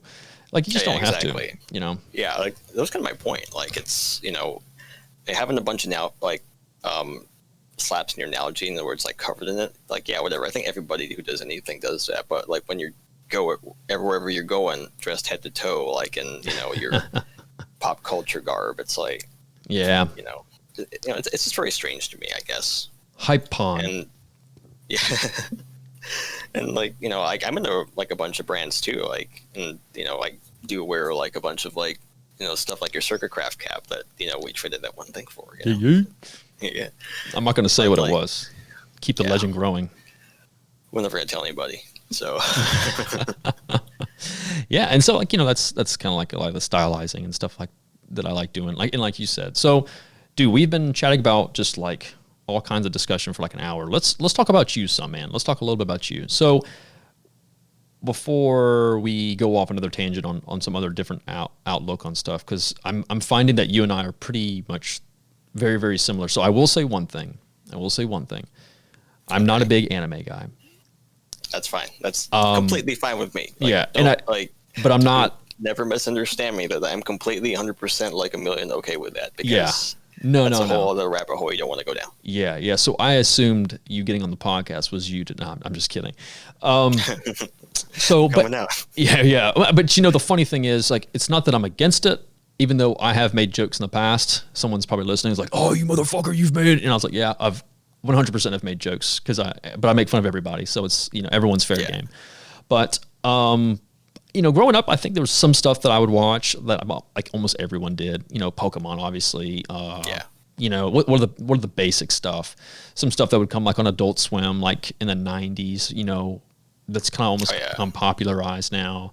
And some other stuff, and I enjoy those shows, or like some shows that would come on like late at night. You wouldn't be able to watch it until like 10 or 11 o'clock at night, and I would watch all that stuff, and I had nothing against it. And then like I don't know, I just kind of faded away, but never really got into comics. I think that was like a thing that I wanted to get into, but I just couldn't. I'm not sure why, but I do find it interesting. So with that being said, the whole outlook and everything. When did you start doing your comic? Like when did the idea pop in your mind, or like when did it become a centralized character? So I think it all came together in 2013 because I had originally conceptualized a comic like for like a small online indie compilation called I think it was Premiere Comics. Okay. Like I did like a short like 11-page thing for them that basically outlined the concept of like, oh yeah, she's like this secretary who also shoots terrorists and stuff. Yeah. And, the idea came like way back from characters like me and my friend, like back then my pen pal made, like when I was in the Philippines. Like I didn't have anybody else like to make up these like stupid stories with back then. Mm-hmm. But it really came together. I think it actually kind of gelled together in 2013, but I didn't do jack shit with the idea until about 2016. I think it was just because, like, after I did that Grantham thing, he asked me, like, to make an Instagram, and I was like, no, man, I don't like social media, dude. And he's like, you should do it, dude. And then, like, once I realized, like, oh, after I started posting some pictures on Instagram, like, it was just, like, fucking to the moon from there. Mm-hmm. Which, I don't think many people would read the comic, honestly. Like, for whatever reason, like, I think most people just identify with the imagery, which is, fine with me. I think it's just because of the whole limitation of like doing a long form story in a webcomic format where you're only getting 1 page a week at best, since I work a day job, and I was the only guy doing the comic up until like now, which I'm gearing for chapter 3, and I'm bringing somebody on to help me with that to make the quality better and be more consistent with the schedule. But the nature of a webcomic is that like you're being drip fed the page like once a week, depending on the artist. For me, it was like maybe once a week. I wasn't very good with that. So the fact that there is a huge story and you're only getting like 1 page a week, so you don't really get all of it, is it's always been kind of a limitation. Because most guys who read web comics like will kind of like just jump in like randomly and like just binge read everything. Mm-hmm. And everything is not out yet. It's going to take a long time for that to happen for me. So I can't really like blame anybody if they never read the comic. That's fine, because it's just like how it is with having a comic online that you don't update all the time. Yeah. So I'm definitely guilty of one of those people who has to just binge through it. Because there's definitely been times that something interested me, like, boot my mic, something discussion-wise or something like those lines. Like, whether it was something characterized off of a movie or a spin-off, and then, like, they would take it down, like, the night, like, I think people don't realize, like, some movies, even though they have, like, a really big movie cult following, they've had spin-offs or like add-ons or more back lore information in comics that have been made by either whether it be like, even Star Wars is one that, I don't think people realize Star Wars has had a lot of stuff like that. Some like lore and stuff like that gets explained or fleshed out that was never done. Oh yeah. Yeah. I'm just using that one like as a popular reference, but like, one for me was like Alien versus Predator. Didn't that actually start off based off of comics? I think Dark Horse Comics. I think like, yeah, I don't know like the Alien and Predator lore so much. I've only seen like the first 2 Alien movies and the first 2 Predator movies, and that's where it ends for me. Yeah, that's where it needs to end, to be honest with you. So, but there's like a bunch of other variants and stuff like that that have more background information, and like, man, there was one that's just completely just slipping my mind. But what I'm trying to say is more or less, there's a lot of good, basically quality content that would come from that, whether it be background information, et cetera, from it. So, there would be times that I would just completely, like you just said, I would binge read a whole thing. So that is really cool. So how many total, and you'll have to explain it to me. So how many total series or releases do you have all together and compiled now for So right Battlestar now, Galactica? like there are 2 chapters and a one-off comic like that I did for the compilation, which I think is still like available on their website. But like for the mainline story, there are 2 chapters out, and the third one is being made right now, and it should release like at the end of May or at the start of June. Okay. Is it one of those things that's only digitally produced, or is it actually paper produced? Right now, it's only online, but by the end of the year, there's going to be a compilation of the first 2 chapters in print. It's something I that's wanted awesome. to do for a long time because, like, you know, like most guys, like just like having a print thing, and I like Yeah. having like stuff that's printed. Like I'm very like Marie Kondo about things, so like I don't like buy physical media as much as I used to because like not much space. Mm-hmm. But that is something I wanted to materialize for my own stuff for a while, and it's going to happen by the end of the year. It's tough being a one-man show basically. So, Yeah. so I think it's like where like I kind of like realize like like I feel like what like Milan is doing for Peraz, where he's just the only fucking guy like making all those plate carriers and helmet covers and shit. And I'm like, yeah, Dude. man, you know the struggle.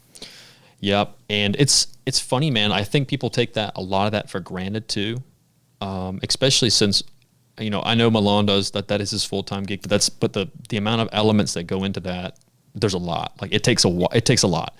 So it's not like just because it's his daytime job doesn't mean that it's easier or he has more time. It's even more difficult because there's just so many parts to it. But with like you and I, we both have day jobs that take up, Monday through Friday, generally speaking, Yeah. in most of the And day. I think with Milan especially, it's like going back to the whole like blue collar thing where like he's doing a thing that requires like skilled work. Mm-hmm. And like, to my understanding of the whole like fabric and nylon thing, like, yeah, you have to make patterns, you have to like cut fabric, you can use machines like laser cutters to make that easy for you. But even if you had like all the patterns and like all like the fabric ready to go, all like cut and stuff, that's still going to take a lot of time. Absolutely. If it's just you like a Juki sewing machine, then you even want that first time quality, it's going to take like as long as it takes, and Just it's a precision. real art form, dude. Yeah, it is. And it's definitely something that you're probably going to waste a lot of money on learning how to or getting things corrected or the right way before you actually get it right, And otherwise, you just lost product if you do like, I don't want to say destroy, but like if you use, some kind of fabric or garment or something like that, and then you like, do have a bad, I don't know, like you mess something up and you're like, it's completely useless now. So you have to start over and it's money down the drain that you can't even use. Or you could sell that plate carrier off as like a one of one exclusive like hype beast. Hype beast, yeah. Never been done before. Never been done before. But to go back like to the whole like kind of it hard to get into like Star Wars or my comic or something. I think it's like I could also kind of liken that to guns almost, where like to any fucking normal person, there's almost like this gate, and the gate, they're a bunch of gatekeepers like who kind of like they think that are there to go buy a gun, and it's like some big esoteric thing to own a gun. And even when you have a gun, like it's easier to find information like than it ever has before, but it's still like hard like do things like to be good at like to get well at shooting a gun. You're able to do the dry fire practice at home like no problem, but like I don't think most people realize that's a huge component like to getting better. So like the fact that like guns have like this almost a drape of like mystery around them, like no matter like what level of, or what kind of guns they're into, like has a lot in common like with these like pop culture things that have like deep lore to them.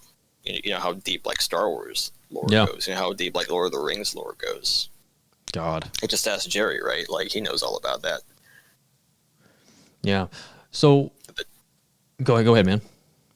Yeah, because like I don't know if I was talking to him or I was listening to your podcast, but I heard like Jerry was a huge like Lord of the Rings guy.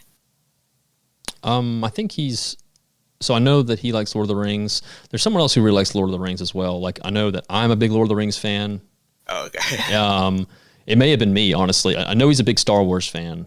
I know he is. Oh yeah. I'm savvy on it, and like that's the funny thing. Like the big joke between a couple people and I is like Lord of the Rings stuff and everything like that. I don't want to say Cheese's name again, but that's who it is. So it's a little group chat. I keep on pumping him up again, dude. I got to tone him back and throw him in the fridge, chill him out. But Oh, he's already chilled out. yes, exactly. Well, depending on what kind of cheese, he might be hot queso. But yeah, it's kind of funny that you say that. So I guess especially with like the gatekeeping thing, and I don't want to get bound. I don't want to get on guns too much because I definitely want to focus on what you're doing and stuff. But I do agree on that. But in a cool way, like you're able to implement everything you do into your comics and put your own spin on it.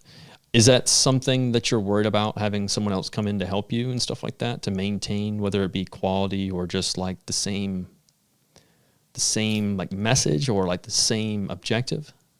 I'm a little bit worried about how it's going to be perceived, since like Yeah. it's really easy to see if someone's like changed like their art style. It's like changing your personality overnight, right? It's like the first moment like you're some like fucking beta loser, and like all of a sudden you become like this like mega Chad or something. Or it just, everyone can see you're putting up an act or something. It's like the best way I can kind of liken it. Yeah. And even that might be like, oh, I'm just being a weird artist making some Facade. weird analogy again. But I'm not too worried. I'm not really worried about that now, because like the guy I picked to help me like is insanely fucking good. Like I still struggle like to kind of wonder like why like he even gave me the time of day. But he's a super cool dude. That's awesome, man. Oh, and honestly, that's probably like a huge relief off your back too. One, that you're able to provide more. Two, that you're able to like, just produce more content. And three, it's coming with some, it's, the person who's going to help you is up to that same standard, which is always hard to find. Well, I'm gonna say it's hard to find, but sometimes it's difficult to find, I guess. Yeah, I've seen his work and I'm cool with the stuff he's doing so far. And like, it's also cool that I have someone else to talk to about art. Mm-hmm. Which, I think lately, like, since I'm, so entrenched in the whole gun thing now, that, like, I have no problem with this at all, because, there's nothing in the world I love more than guns. Like, so I get more DMs about, like, guns and stuff, like, than I do about the comic or my art. Mm-hmm. Is that where, like, some of the inspiration for some of the guns that you have in the comic come from and stuff like that? Yeah, I think the fact that I'm just completely, absolutely 100% spoiled rotten when it comes, like, to just... choice right now, because like every day at work it's like a running joke between like I don't think it's a joke, it's like actually the reality now, that like I literally go to work and like just trip over like fucking Hodge guns and stuff like that, and fucking like scars and stuff and HK 416s. It's like insane. So I have the pick of the litter basically. I have to like stop myself and get back to like work whenever I'm like I should like be drawing comics or helping out the shop right now. Yeah, that's hilarious, man. So something else that I won't say not noticed, but this is just me, is whenever I'm doing something, I'm trying to think of how to approach this the correct way. So first, I'll say this. Some advice I got from someone a while back, it was like last year or so. It was like, practicing one thing and then like getting really, really good at it before you move on to the next thing. Like, whether it be like a designing or like, some kind of artistry, whatever, it doesn't matter. Doing it over and over again until you just get really, really, adept at it or very skilled at it. But the second thing was always like, for me, I'm kind of like a bird, dude. Like shiny shit, will attract me. So like, sometimes I just get jumped off a ship and I'll just move to the next styling or like the next thing. And like, I just, in order for me to be entertained in what I'm enjoying, I have to keep it fresh. And that's like kind of like what you see with the podcast, where it's different types of guests from different backgrounds and different, passions and things that they enjoy doing. So with that little fucking mini rabbit hole right there, when you're doing this, when you're doing your battle secretary and doing all this stuff, do you ever want to venture out into other characters that are not attached to battle secretary, or do you ever find yourself burned out doing the same character over again? Or but because there's different stories, it's okay, it works, or you just love this character so much? It's like a yes but also no kind of Yeah. thing, because like the battle secretary universe like has a bunch of characters, and Mm-hmm. so while I would like to do like more of like the side story stuff, like which I kind of do like for the patrons, I have like a kind of pro story that I do with some illustrations that I should be doing more often, and there will be more before the comic comes out. The answer is like yes to that. Like I would definitely like to work with like other characters, even just within the story. Like just because like I built up like this kind of like larger world like than I thought I would. if nothing else, like just to flesh things out, like to have like a universe that's an inkling as large as the fucking Lord of the Rings universe. Yeah. Which, like I'm not in the Lord of the Rings. If anyone's like out there is wondering, I'm not really into that stuff, but it's like more the idea of that, where it's like this kind of like large overworld. Right. It's like Which, go ahead. I'm sorry. I didn't mean to cut you off. It's all good. Yeah, but I think that's a thing a lot of people like who draw comics or write comics they have a problem like with, honestly. Because I remember like back in the day, when I was kind of like thinking, hey, I should make a comic. I had the skills to do it, like not as good as I could do now, but I knew I could do it. Like I honestly didn't even want to do this on my own. I didn't want to draw, but I wanted somebody else to draw the comic. So like I would be going around to different like places. Like I didn't like know if somebody would give me the time of day back then, and even like nobody did. But I do remember like going and like kind of shopping around like for that kind of thing, where I write the story and have another artist do it. Then I realized like there are so many more like writers out there who have these grand ideas, and so little artists like to make that happen for them. There are more ideas men out there than there are like guys who can execute the idea. Which is true, like I think for everything. Where you've heard it a million times before, like where hey man, I got this great idea for a gun product, right? I have this like one game-changing thing, like it'll be great, like if you just do this and this and this, or somebody who tells like a manufacturer on a Instagram comment or a Facebook comment, you guys should do this and do that and do that. Yeah, because they can't do it. Yep. I think that's a kind of a big failing of all, like when you have a skill where it's a much harder to not be an ideas man and to be the guy who executes the idea. Yeah, and you're right, man. I'm guilty of that too. Like sometimes stuff gets just shelved forever, or maybe just perma-shelved, and then sometimes, but at the same time, if I have a really cool idea that I really want to execute, I've found that is what I have to do is I just have to go to these smaller artists or someone else who can assist me to accomplish what I'm looking for, or at least someone who I feel like that's like a question that I do get asked is like, do you do all the designs? And no, I don't. One, because I don't have the dedication, the time that I need to do every single design. But funny I say that, a lot of them recently I have been doing all of them. But sick. What's that? It's pretty sick. Yeah, well, it's kind of become like more of like a pastime. Like if I see something really cool and I really like the designing and the outlook of it, then I'll try and give a swing. But sometimes I've found, or at least last year, like I'm a lot better now than I was beforehand. And I'll explain it. What's up, buddy? Got my dog with me. But I just found I just didn't know how to do it, and I couldn't accomplish it. And sometimes, time crunches, and so I would just have to find a skilled artist. Generally, I would try to use a friend or something like that first, and go from there. So, but I wanted, the thing was like, this is what I wanted to do, and if I knew someone had the same idea or concept, that's what I would try to go off of, to be able to actually do it and accomplish it. But you're 100% right. A lot of people. But that's do also that. the thing too, right? Like you got to a point where you had people willing to help you, though. Yeah. Because like there was some amount of work you had to do, like not being the ideas man, like to make that happen, where people like would actually come up to you to be able to help you. Yeah, and that's the thing, man. I think a lot of the times, and I will say I'm guilty of this too. Is I have a lot of people who come to me about stuff like that, like ideas and stuff, and I do it to people too. Like I'll have a cool idea, and generally I just hope that someone is willing to put in the same amount of time as I would be willing to dedicate to it. And sometimes I kind of find that that's not the case, and so I kind of maybe come back to it another time, or just wait a little bit, or play it out and see if someone's actually serious about it. That's how artists are, man. Yeah. So the same thing, but at the same time, I've realized that a lot of people who come to me, I would say 90% of the time are not serious.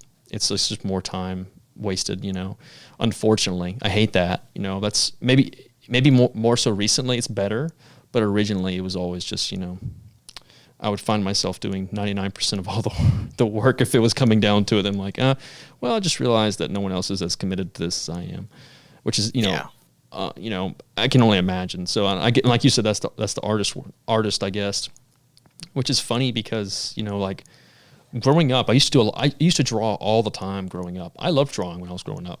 But I didn't really. What kind of stuff did you draw? It was more like, about anything, man. Like it was kind of more like realistic. kind of stuff. Oh, cool. Like I would draw. I was just talking to a buddy about this, and it was kind of like one of those things where I have like a really good memory, or I could go off of a good sketch. Like I don't have to have it right underneath it and like literally hard line sketching or tracing something. I could look at something and trace it really well, just having a reference. And I know some people are able to do that and some aren't. Or if I had like a pretty good memory, I could go off of something, you know, or I would utilize different elements and draw. But it was never really good, you know. I don't, you know, that's just one of those things. And I don't know. I kind of put it to the side, and I don't know why I stopped. I just, you know, I don't know. I'm not sure why I stopped, but it's funny enough, you know. I start seeing things recently, or like I'll see designs, or I'll see like a tutorial on how to like utilize stuff, and most of it is coming down to me wanting to put my own, you know, my own little trademark, my own little twist on something, my own little tap on it. Yeah. But at the same time, you know, realizing that I am capable of doing this if I want to, if I actually commit the time and energy to learn how to do it and not have to pay someone to do it. And that way it's more mine, you know? And that's kind of where that comes. But I kind of really started picking it up again in the past, like ever since I started this. I mean, I think, I don't know, it came to a point where I realized like, why, you know, I can do a lot of this. I just have to dedicate, I have to sit there and try to learn how to do some of these things, these elements, and how to utilize this. But man, iPad, you know, Photoshop, all this stuff, Procreate just makes it does take some of the slack. I'm actually better on paper than I am on digital draws and stuff like that.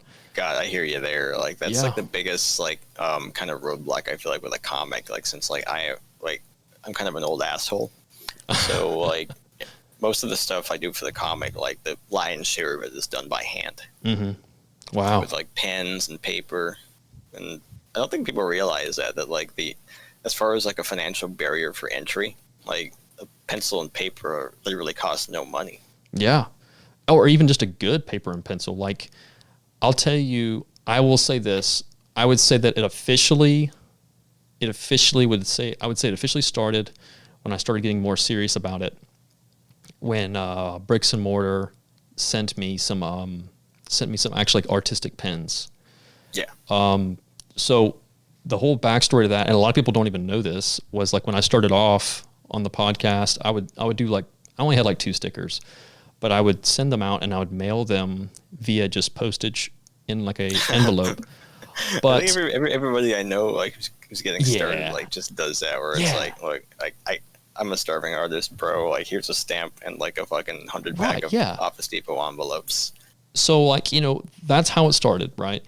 But I was like, you know, how do I make this more unique to the customer?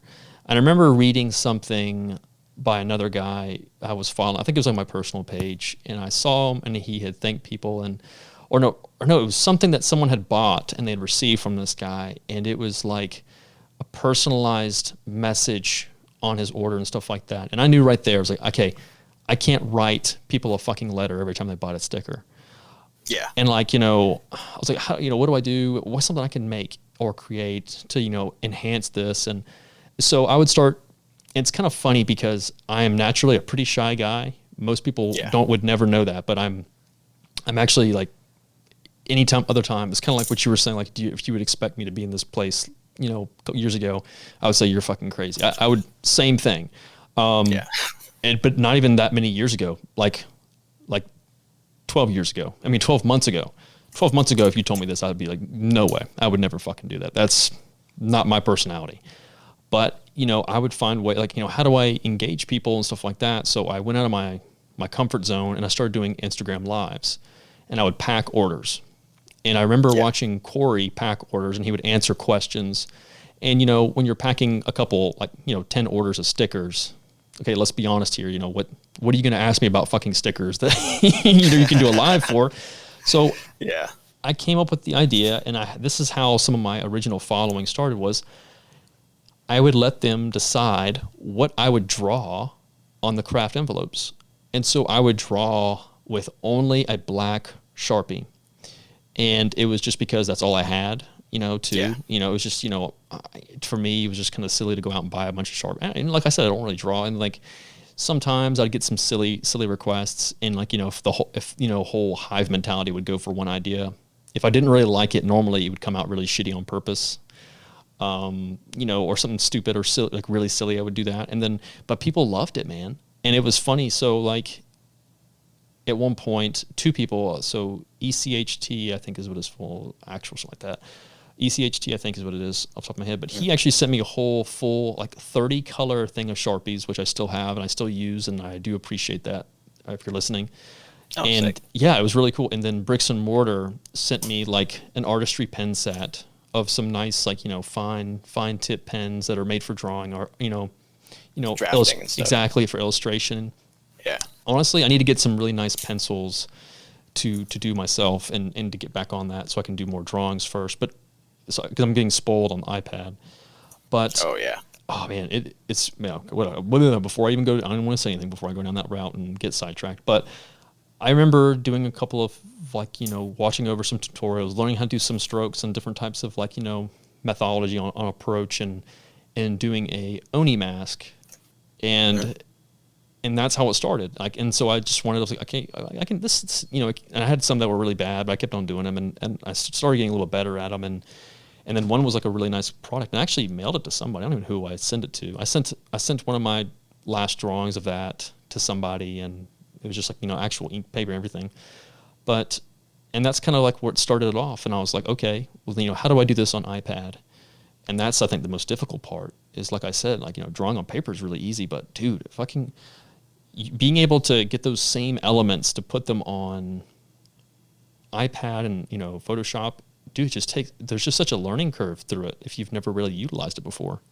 Yeah, I've used tablets for a bit, kind of growing up too, because naturally, if you want to get anything done fast, you use better technology, and if you're trying to get something, if it's going to be in your computer or the internet, it's got to be through Photoshop, and it's the most natural way to do it is via tablet.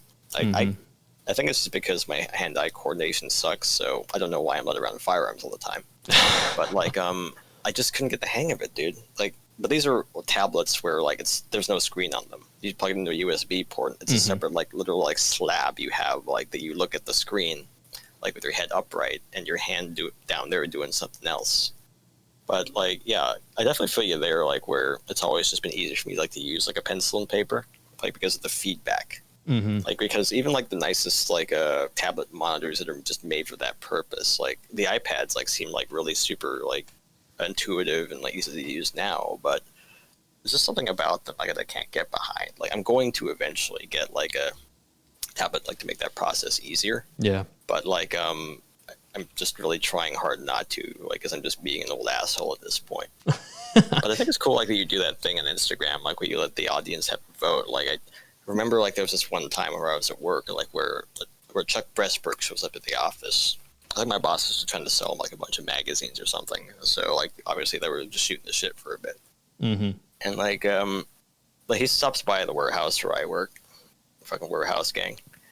And as I'm packing orders, I didn't have time to talk to him, so it wasn't some hey, I was chatting with Chuck Pressburg. It wasn't like that at all. It was just some off conversation I had with him as I was trying to do my job. Yeah. So I talked to him, and he's got a Patreon going. So I mentioned oh hey man, I saw that video in the PRC 148 you did. I didn't know I needed an hour-long video in 2 parts about a PRC 148 radio, but I'm glad I watched it.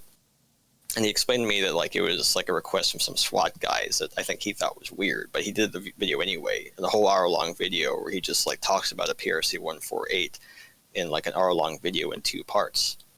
And he did explain to me that in his very succinct Chuck Pressburg way that the audience always gets a vote. He just did the whole mic drop thing where just those words, audience always gets a vote. Yeah, and it's true, man. And I think it's appreciation from them. They get to see what, I don't know, how do I put it? Or just showing appreciation, I think.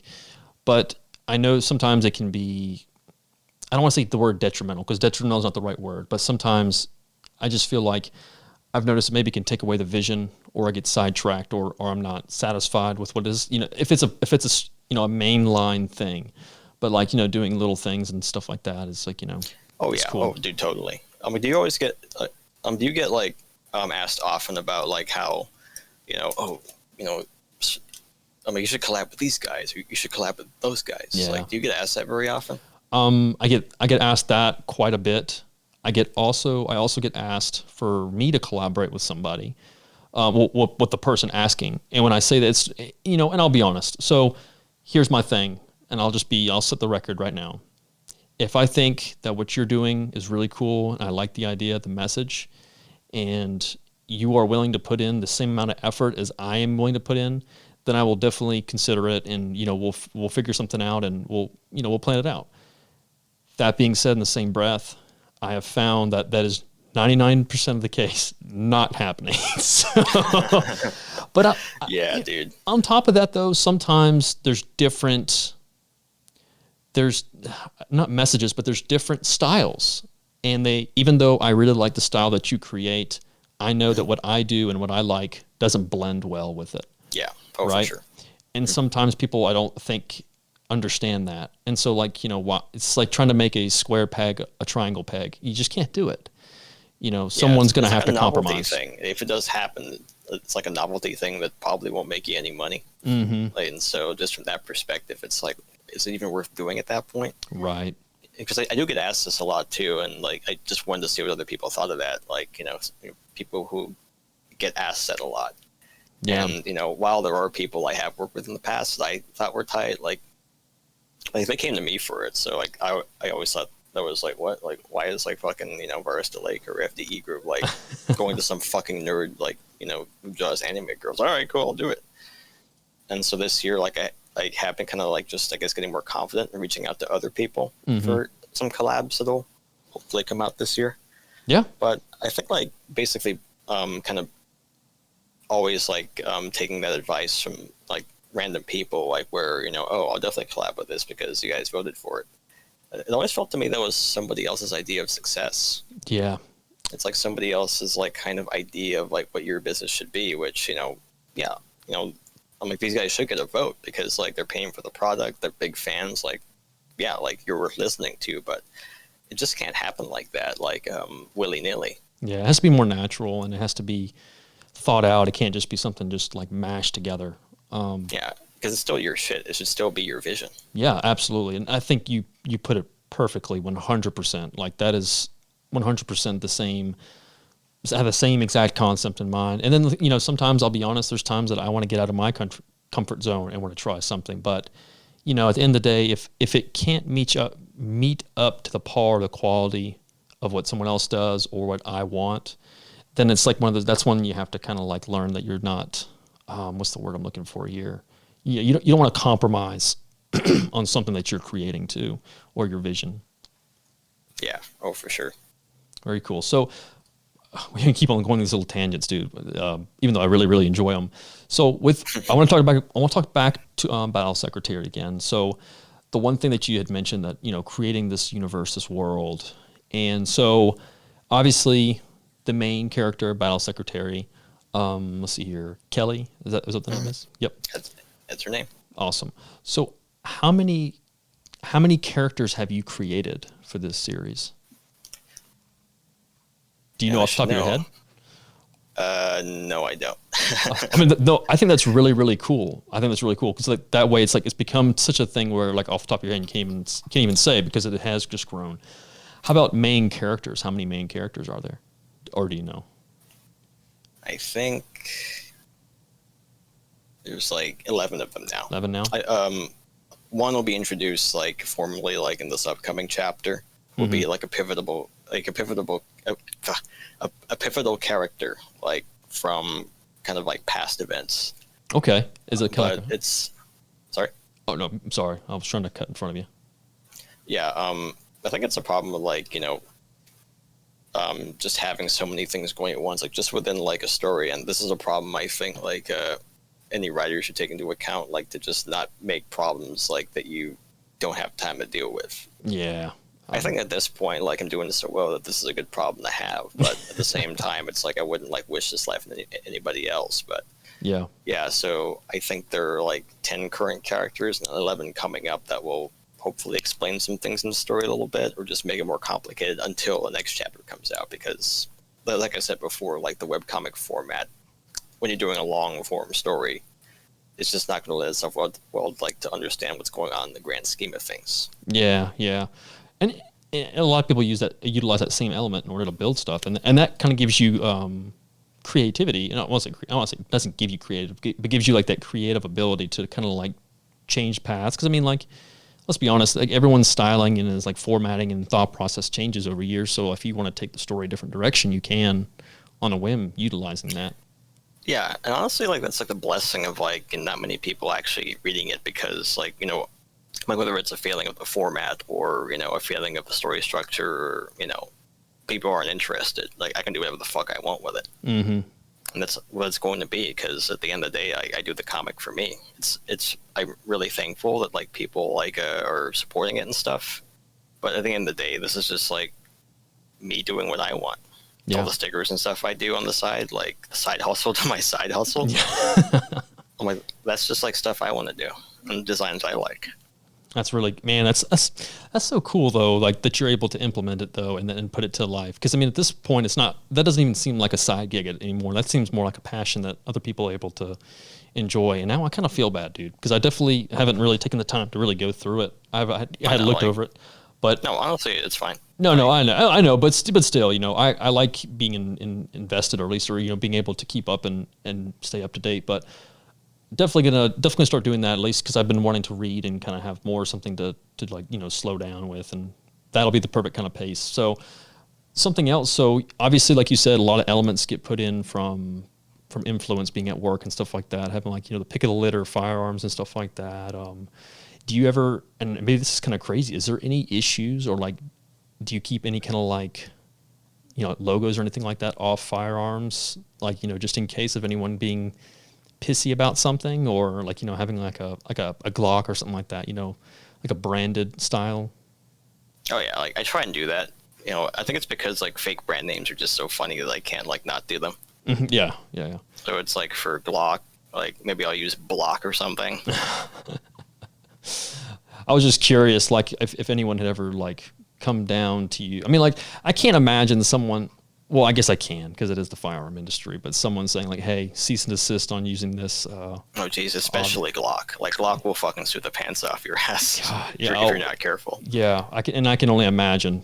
Just fucking. They're such fucking piss ants. But I do like Glock. But, I know exactly what you mean.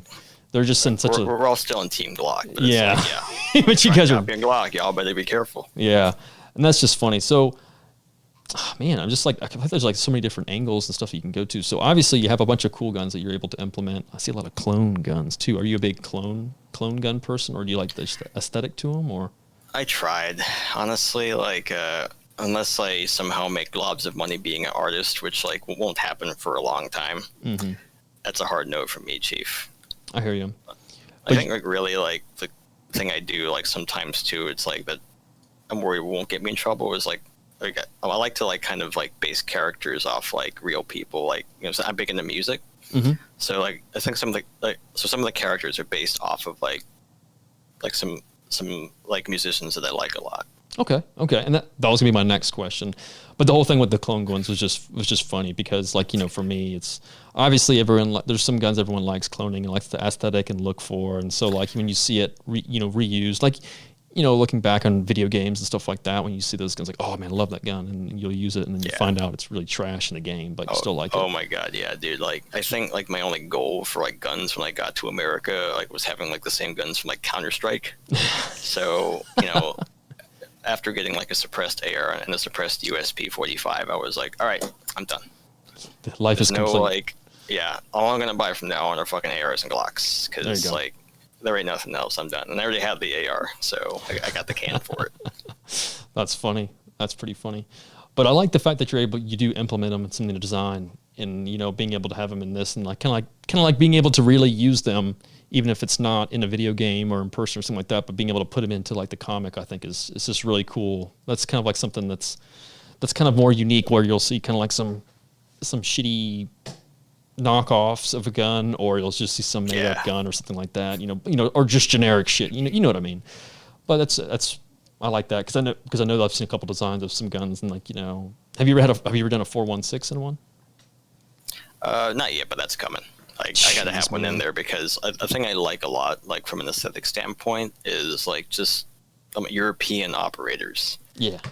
Like, I get it. Like, I know gun guys are hung up on the practicality of things and how like well, guys like us now, like in America, use like fucking cry till we die. We got JPCs, we got AVSs, we got like fucking Hodge and Knight's guns, which I think are generally better in terms of overall practicality. Unless you shoot suppressed, but there's something about like the way like European like operators like in the UK CTSFO or like the French GIGN, like they use all this like big bulky shit. Like they have that drip, man. Yeah, it's different. It is different. There's something kind of more. There's something. I agree with you. I agree with you. Even like the one guy who was in the one contract. I don't know if he was even contracting at the time, but that one operator that everyone was going crazy about, the British guy who was a former SAS. Was he former? I don't know. I remember the whole story. You know what I'm talking about, though. Yeah. I'm a Chris Craighead, I think. Yeah. That's right. But he had that one gun, and it was kind of kitted out differently than most of what you see, but it had like that European dabble, even though it was just I think it was just a basic Colt, but it was kitted out. Colt Canada, like a C8 or something. Yeah, I mean, but the whole thing was. 112s. Yeah, but something about it was just different, and I won't even lie, like. I was already looking at it, and I was like, how the fuck could I clone this guy?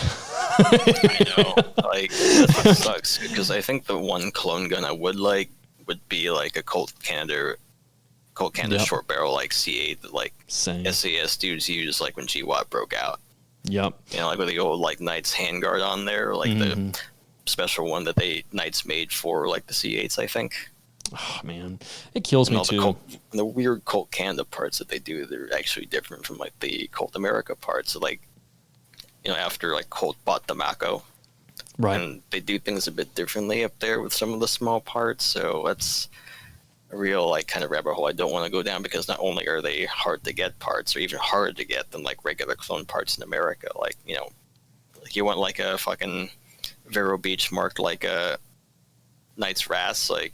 It'll be hard to find, but they're out there. You want like that fucking weird Insight like light that has like negative lumens that costs $1,000. They're out there. No one's gonna pay that money, so they're available. Yeah, it's kind of wild how, like you said, you can go down different rabbit holes with some of that stuff. But I do like the aesthetic looks of like stuff, like you were saying. But very cool, man. Very cool. So let's see here. Now I was noticing something. So like just looking at it, so you have one design that's all in color, but do you do mostly all of your comics in just black and white, or do you have most of them colorized, or did you like transition into color and stuff? It'll be mostly in black and white for as long as the comic's going to go on. Yeah. The illustrations I'll do in color sometimes, like, but I'm not a very like color-oriented person. So I think it's just because like I grew up like both reading manga, which is normally in black and white, and also because like I also grew up like just immersing myself in like Western punk rock, like whatever I could get.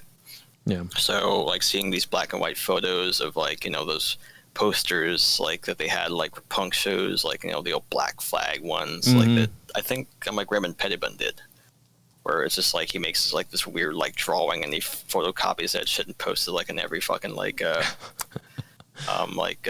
power pole like in town and stuff. Yeah.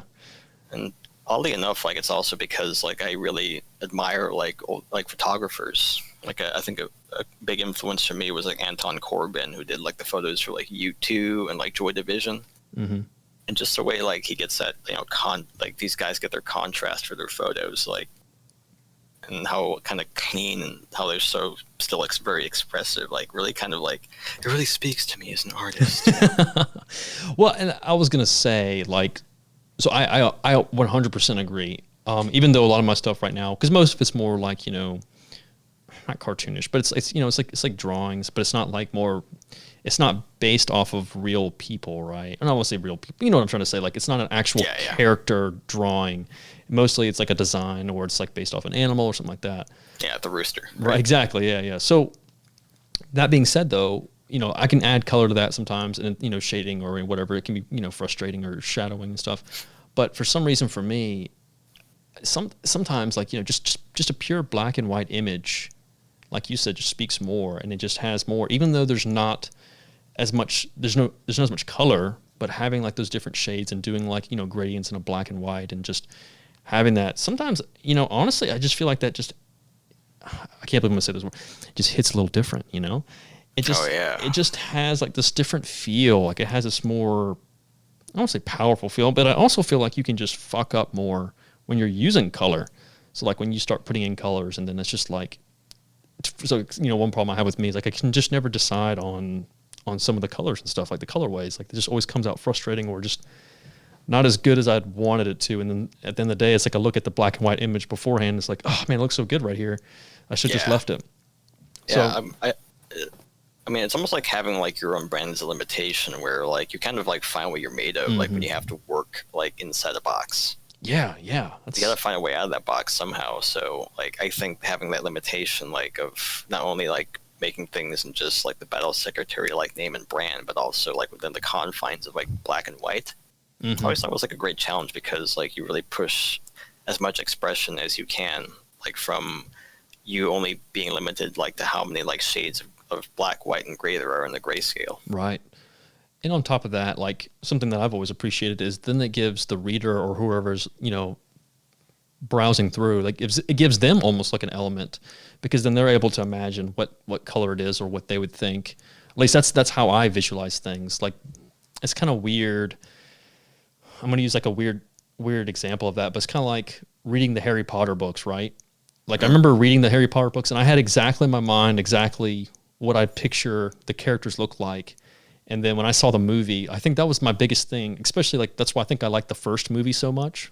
Yeah. Is because it just feels like exactly whatever character I imagined is exactly how they look like when I was reading it. Like it's just like I was like, this is exactly what I imagined. And maybe I didn't didn't get that across right. But oh no, I totally get you. I think that speaks like for like how well J.K. Rowling or whoever edited like the book like managed to get like points across in like literal just black and white words printed on paper. Right. If someone can do that with like just written words, that like somehow, some way, the image you had of like that character like literally came to life, and he was exactly how you imagined him, is just goes to show like how well like the character was written, or how the story was written. And while that seems like it's not really connected, but I guess that's what I'm saying. Okay. I was about to say, like, that sounds kind of crazy, like, now as I'm labeling, but like, being able to do your whole comic and doing it in black and white, and then it just gives you that much more freedom as I won't say a customer, but as a reader or someone who's enjoying it, to basically kind of have it where they kind of have their own little thing on it. So you like think this character looks this way, or this, has this color hair, or this, wears this type of, apparel and whatever, or wherever the scene is set, et cetera, and kind of gives you like this just really solid imagery for the reader. It makes it a custom experience, which I think is really cool. And I think that's a kind of a cool thing about using black and white, in general. Yeah, it also helps us from getting way too crazy with things, because like I feel like I feel like the premise is already like kind of like out there, where, for example, like the world that this comic is set in is a fictional version of the real world. So they're like fake country names and stuff. Like the world map, which I'm working on now, is also like, hey, why does the world look like this, homie? I like that, man. That's like it creates more problems, I feel like, because it's like, I gotta make all these names for these fucking countries. This is gonna take forever, bro. But that adds such a nice.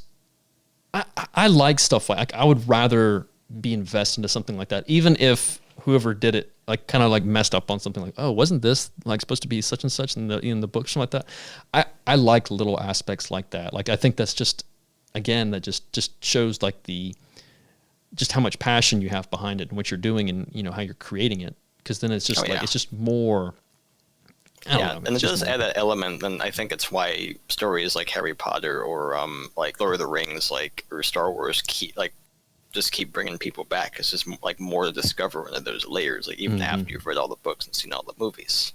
Right, and I think kind of like we were talking about earlier, is like be with comics and stuff like that, and like either an animated series or just anime and in general, they're able to like just again flesh that stuff out, because like you said, it's not a real place. There's no actual actual background, so you have to either go off of written lore, or you have to go off of some stuff like that, or artist comics and stuff like that to really kind of help paint the image at times, even though I just said it was black and white, but paint the image. But I just think that's cool, man. The first thing I thought of when I saw a lot of your designs and all the characters and everything about it, man, it really reminded me of Ace Combat. That's like the first thing that I like pinged off on. Is there any other kind of inspirations that you get in general from like your writing, or any kind of like design or anything that you like fleshing out? Well, I think Ace Combat is definitely one for sure. Yeah. Like Sweet. I played most of the games, if not all of them. I'm not really invested in the lore so much because I know Same. like it's kind of the same deal, like where they have a fiction version like Strange Reel. Yeah. So like that's definitely one. Like I think like it's more like movies and video games, I think. But I think a big one too is like music. And I don't know what it's about music, man. It just like helps you kind of visualize the image in your head. Like when you have like something like just blasting on your speakers, like to give you like to take one element of your imagination away from you. Yeah. So you have like one sense being deprived right now. So it's like, all right, cool. Now I don't have to worry about like a distraction since I'm being like, listening to my stupid noise rock right now. So get the sensory, like the visual aid on.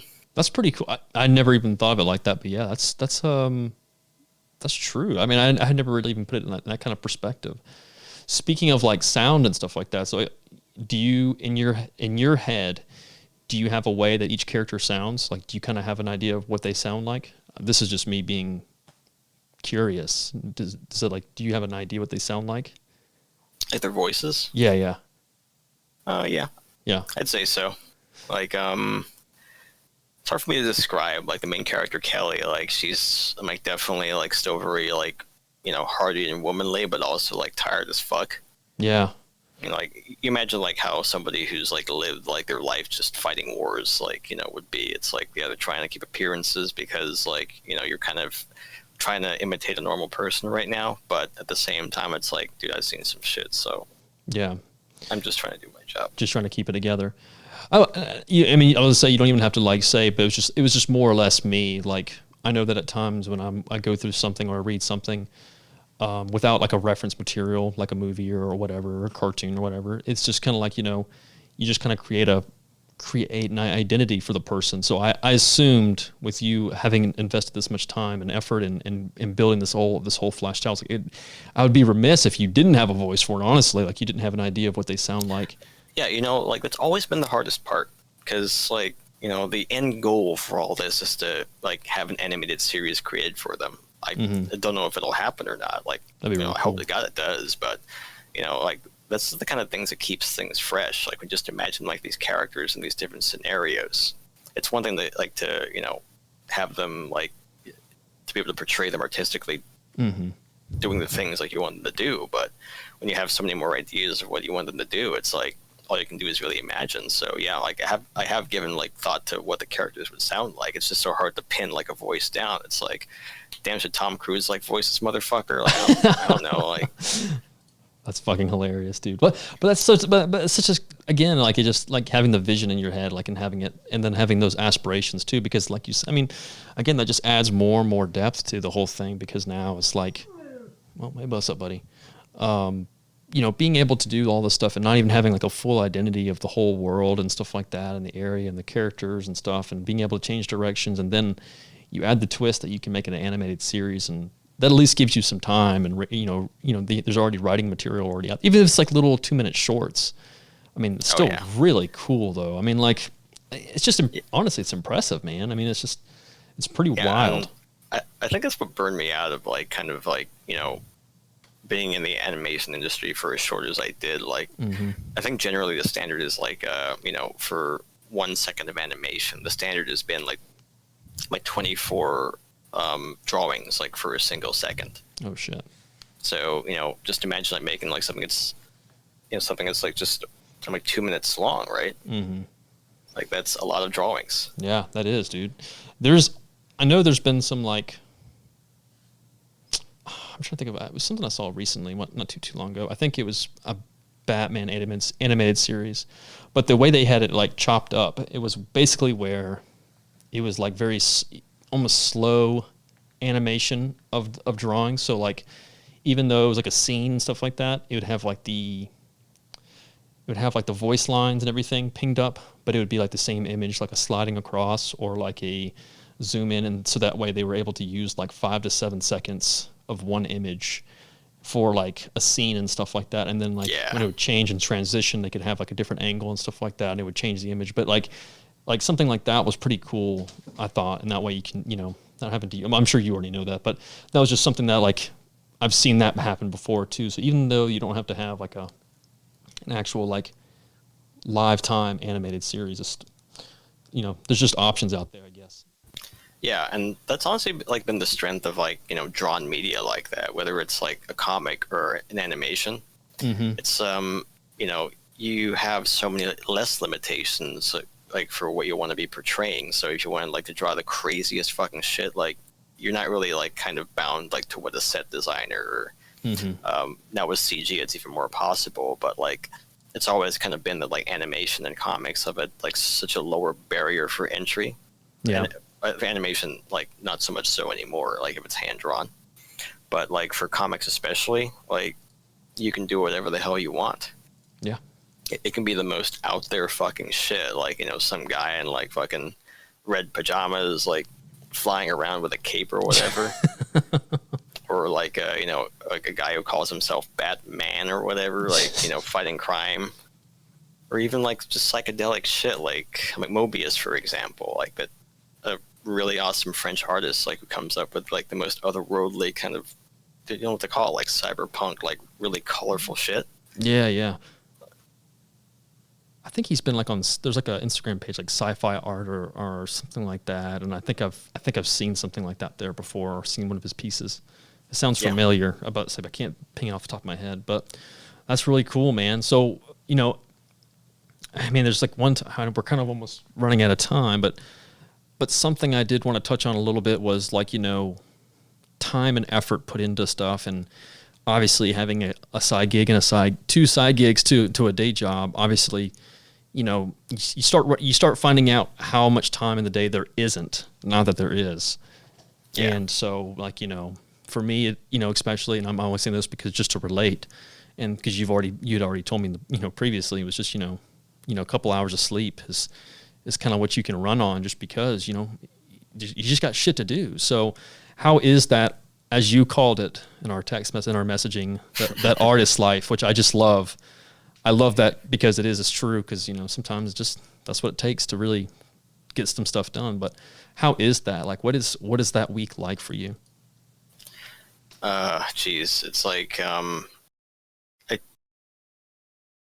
you clock out from work, there's some downtime, like, because like, oh man, like I'm just so fucking like zoinked out from just doing what I do at the day job all day, and then maybe after an hour or two you kind of realize, shit, like I've already like dug myself into a huge hole, like kind of like having this thing now, so I just gotta go do it. It's like just I created problems for myself like that like are problems I'm willing to have, and they're actually good problems. It's just there's a lot to do since I'm a one-man show, so everything I do I have to like divide my time over, and even then, like I do art stuff. It's not Battle Secretary. Like right now, I have a project going like for like a video game I'm doing. Oh, that's really helping cool. Out with. So it's really just time management, and it just so happens like that the stuff I do in my spare, like the side gig I do for Battle Secretary, just takes a lot of time because there's so many elements to it, which is why I'm usually up like really, really late in the night. Mm-hmm.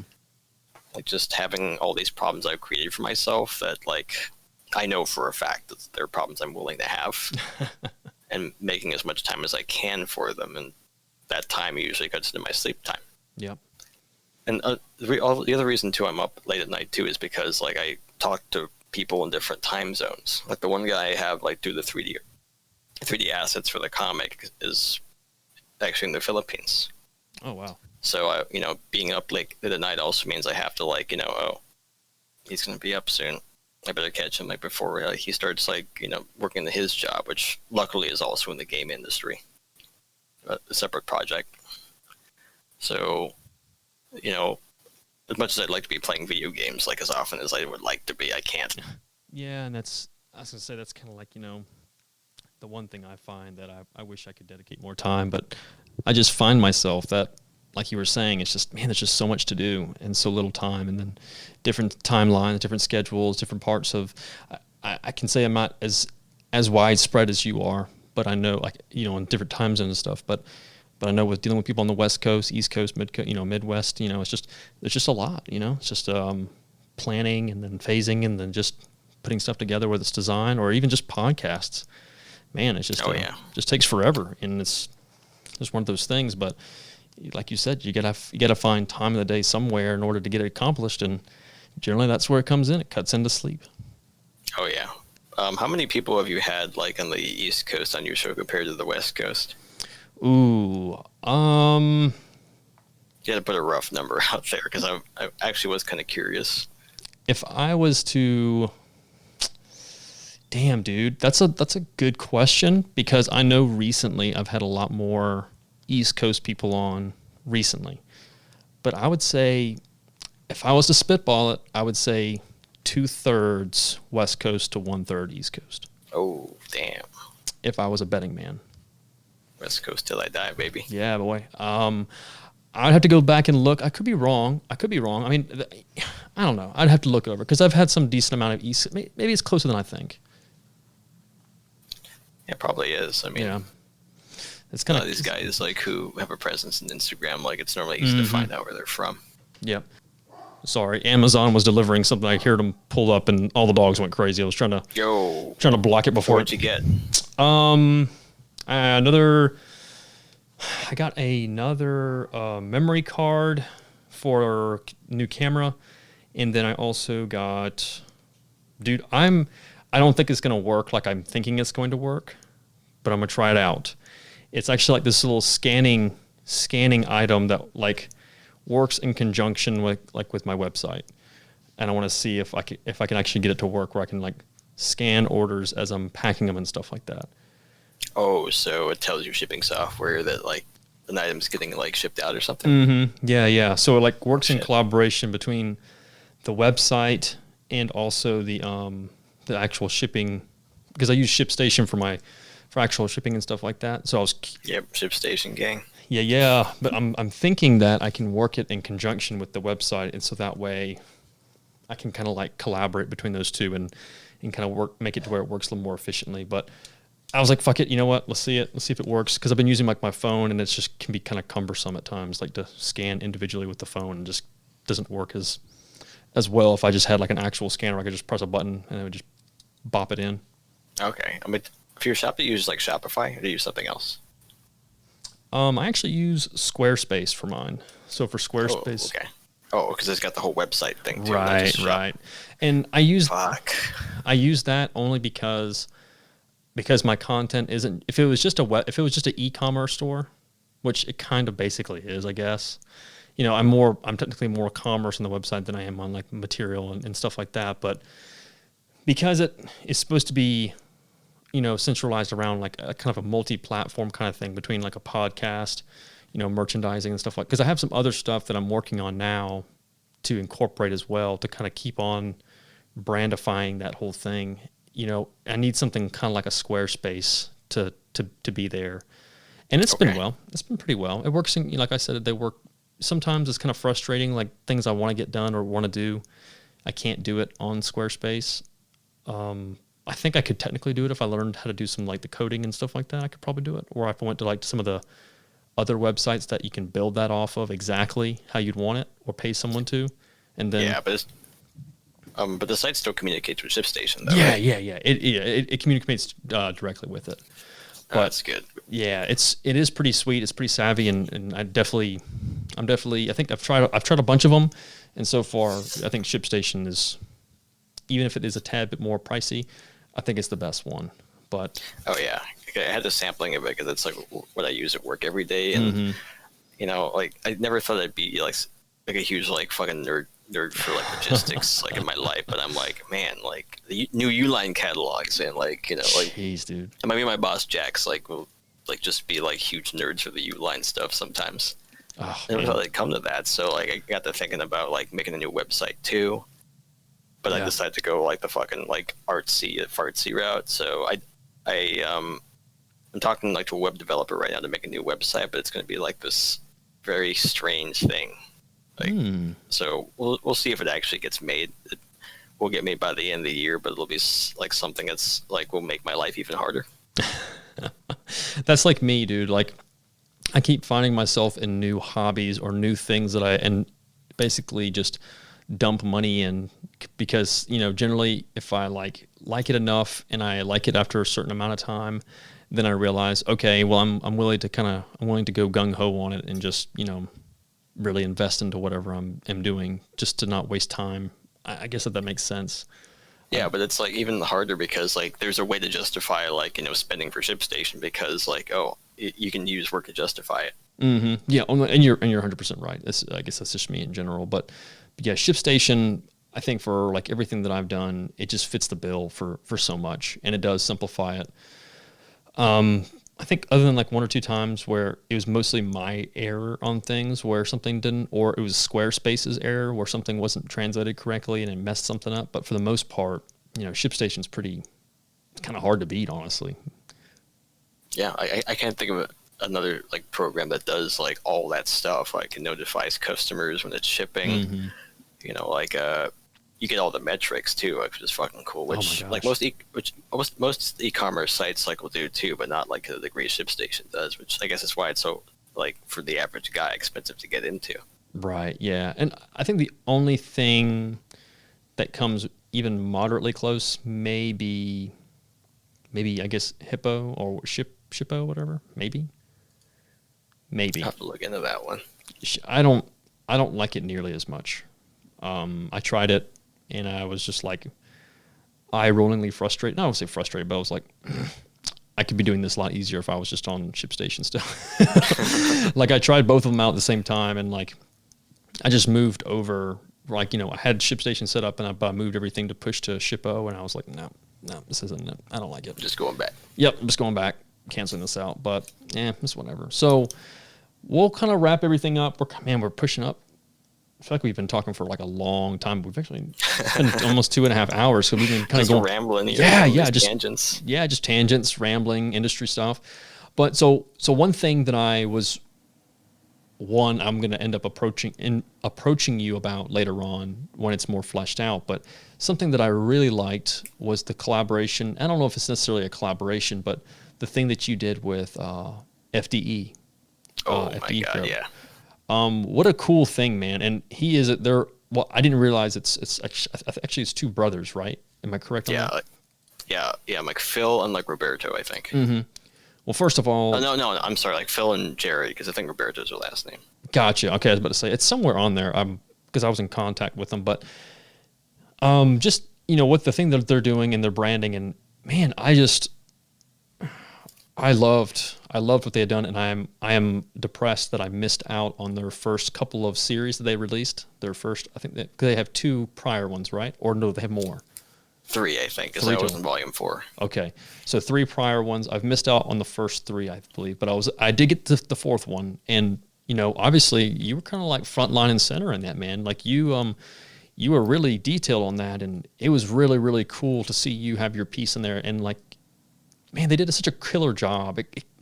It's stuff like that I just love stuff like that. Very aesthetically pleasing, and then like, but not everything was like direct, straight up photography, but some of it was like, illustrations and drawings and stuff like that. And some stuff had nothing to do with firearms. It was just, just pictures like meme projects. Yeah, really, like, really cool. I guess stuff that like the meme projects did for that especially. Because I think he's always just had like that kind of like super clean thing to him. Like the other guys are fucking rad too. Like, I was kind of like, wow, fucking Corey's in this too. Like, how the hell did I get to the point where I'm sharing like fucking, the inside of a magazine with fucking Corey? That's, the FDE guys like always knock it out of the park with their shit, man. Like their design shit is so tight. But I only had like the middle, because to my understanding, like they pinged me like a few weeks before they were going to like send the stuff to print. And they got delayed because of like COVID and like some stuff with their printer. So I just felt glad to be in it. Honestly, I remember like it was a couple of weeks ago, like when I finally got my copy and like the hoodie and like the shirt they sent me and some stickers. Like I looked at the thank you letter and I'm like, fuck, man. Like I know it wasn't like a huge like spread they did, a huge like piece inside the book, but I was like so proud of that. Yeah. Like I think I was like literally tearing up, or it was like, Damn. oh my god, like this is so tight, bro. Like I basically. It happened like at the end of last year, like when I finished the illustration. So that's how I basically capped off 2020. Mm-hmm. But it didn't come out until this year because of like those delays. But I was like, damn, last year was a hell of a year. Yeah, dude. I mean, well, and that's what I'm saying. And like, but I just loved. It just had so many different avenues, and you know, I had some, I would say, more photography elements into it, and then I had some firearm elements, and then I had like your illustration, your drawings, and like your animated in your. Like that was just, I just loved the fact how it just hit so many different tones. Like it just wasn't Yeah. one thing.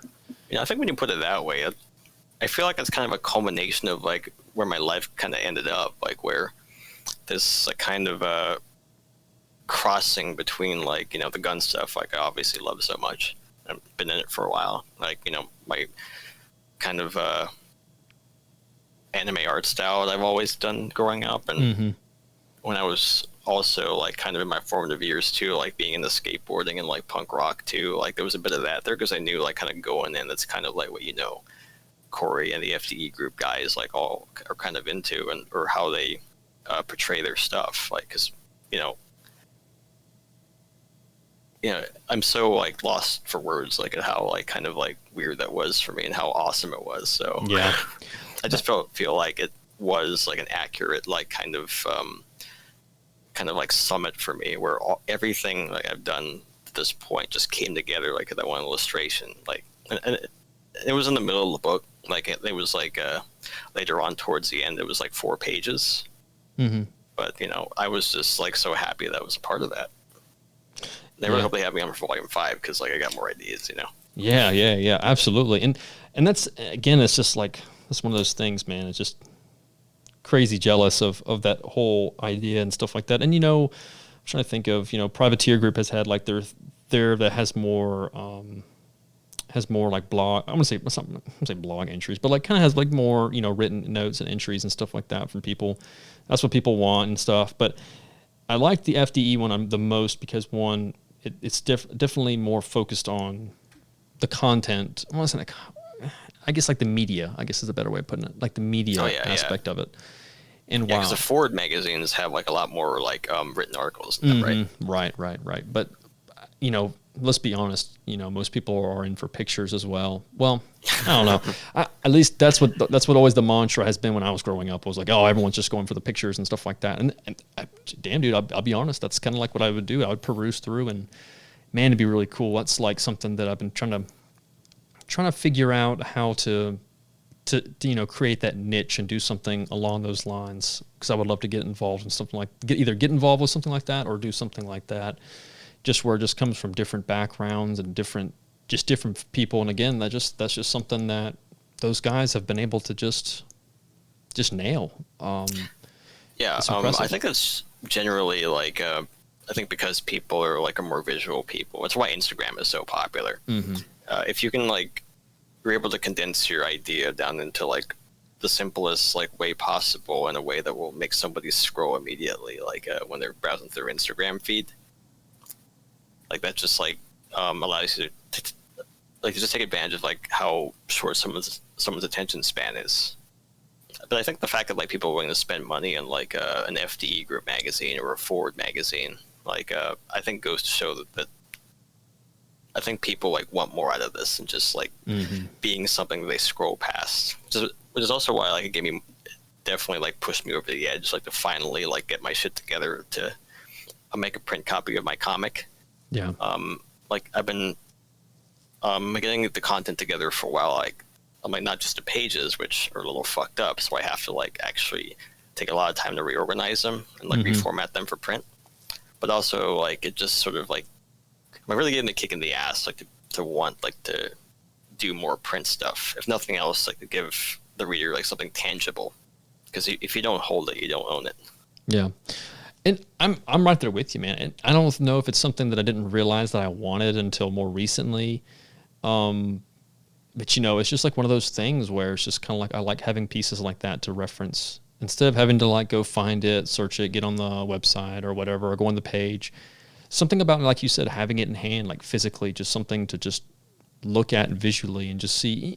And on top of that, obviously the amount of cooperation and organization it requires is different. It takes more to do things like, to create something like that. And then I think that just goes to show you that, the whoever's creating it and they're putting that much time in creating a professional product is very much serious about it. And I think that to me, that just always means more. So I'm always impressed. Seals the deal, basically. Mm-hmm. It's there in print. It's, basically forever. Yep, absolutely. And then, obviously, I don't know, something about that. I think it just hits a little different. It's a different feel. It's a different move. And again, I think it's cool because I think it kind of like, normalizes that ideology. And like you said, I hope that people buying it and, people really enjoying that stuff is not just for the fact of the branding. I want to say the branding, but like, the name in it, but it's the actual content and knowing that, you can enjoy all types of different things. You don't have to have every picture doesn't have to be guns, it can be all types of content. I'm sure it is like that way for a lot of people who buy the magazine, but like, I also have like full confidence that like, the FDE group guys make stuff that's tight, like that they think is tight. So I think the fact that they did it for themselves, like I would guess like for themselves first, like also makes it even more special that like, hey, like we think this is tight. And if you guys think it's tight too, it's even tighter. Yeah, 100%. Like 100% agreement. It's just kind of cool. And then also, I think for me, one aspect is realizing that there's other dudes out here that have the same kind of mindset. And I think that to me is always really cool. And then when you get to work with those kind of guys, that is always just, you get to just kind of mesh different types of identities. Even though I was talking earlier about, collaborations and stuff like that, not necessarily being on the same queue. And I think that was more like design stuff, but when it comes to collaborations, but when you're doing like an art, it's almost kind of like a mini art gallery. Well, what's the formal word for it when you have like an actual, is it a gallery? Just a gallery? Yeah. So like, as far as I know, yeah, because I never got into that fine art stuff or the point where like I'd have like a showing for a gallery. Right. Yeah. That's what I'm saying. Like this is just like a dope ass version of that for us, for people who are enjoying the content and what you create and stuff. And then having all these different guys, it's like an art gallery. It's like, being able to walk in and physically being able to visualize everything instead of just scrolling past an image on Instagram. That's kind of what I see. And that's honestly the best part about being like an art guy in the gun world. Your mileage will vary, of course, but like I've had like the best luck being like an art guy in the gun world than like just being a art guy like who was just like looking for jobs randomly in fucking Craigslist or something. Mm-hmm. Like the gun guys are usually willing to cut the checks. Yeah. Which I don't think is a very common thing, but I've had very good luck. And it just goes to show that like after like FDE Group and Barstow Leica, and even way back in the day when I did the Garand thing, that I've had that luxury of like working with people like who were just fucking legit. Mm-hmm. It's like insane, man. Like I said, like if you had told me it'd be like this 10 years ago, or told you to fucking like, just like go jump off a bridge. I think I had never really thought about that, but I think you're right. And I guess, as I was being condescending earlier about gun people not being able to come together and not doing stuff, like, I guess when it comes to, projects and money and stuff, maybe that's not so true, but I agree with you on that, because it seems like cooperation wise and like, I guess I'd always just assume like, you'd get like one out of every 5 things that come your way or something like that. But it seemed like like you were saying, if gun people are more willing to shell the money out, if they know that your product is, is solid, I think, most of the time, like you said, they're willing to pay for that quality content. I say most of the time, obviously there's going to be exceptions to that, but I definitely 100% agree with that though. It's very cool. And, I think it just goes to show, like, as long as like you have like a small small group of people who are working towards the same thing, Mm-hmm. the things will happen. And I look at this stuff too. It's like, yeah, it is cool. I did all this stuff, but that doesn't mean I'll rest of my laurels. Like just trying like to write off the fame. Yeah. I think to some people it may come off that way in the future, but like, the train doesn't stop here.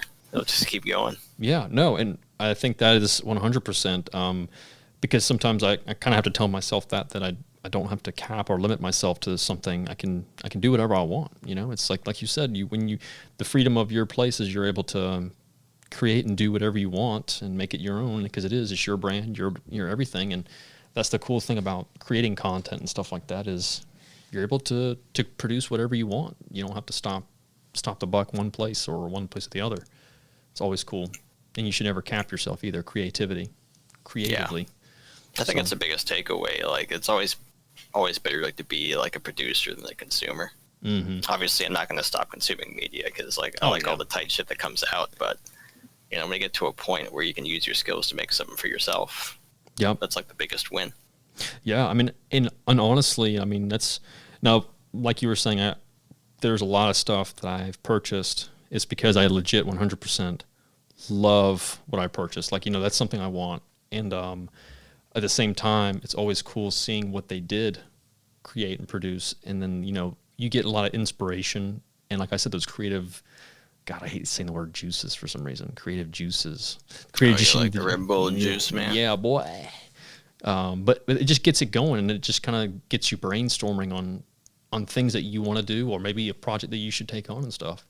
So it's always cool seeing that too, man. Yeah. And, the stuff that doesn't work out, you can just take stuff from. Mm-hmm. Like there's a lot of like art I did for Battle Secretary that like it turns out like it works well like for a patch, it works well for a banner, it just works well to just dump on Twitter or Instagram and like just just for a quick like dopamine rush. Yeah, absolutely. So like if nothing else, if just making your own stuff like to repurpose later. Yep, it's all cotton candy. That's right, man. Well, man, it has been a pleasure to have you on, and we've just been hitting so many different marks, and you've been able to withstand my 2 bathroom breaks, or 1 bathroom break and then Amazon break. Just been a really great.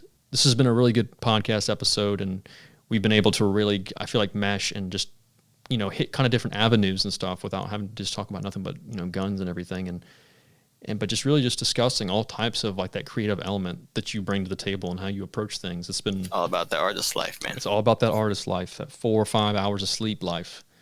But yeah, man, it's been a blast. Thank you so much for dedicating some time, setting aside to jump on. I'm glad we were able to get this set up and pegged on. And cool. Man, what a blast! Thank you so much. Yeah, I'm happy to be on, man. Like, I really appreciate it. Like, oh, man, 100%. Never thought I'd be on a podcast. Like, right? I've been on one before this, but like, like I wish you guys were still active. There was a small one called like Meadfield Rants, like which is like run by a bunch of really cool AK guys and one gal. There you go. So I hope they get that back up and running again, because like, I was just happy to be on, and they were talking about some legit stuff there too.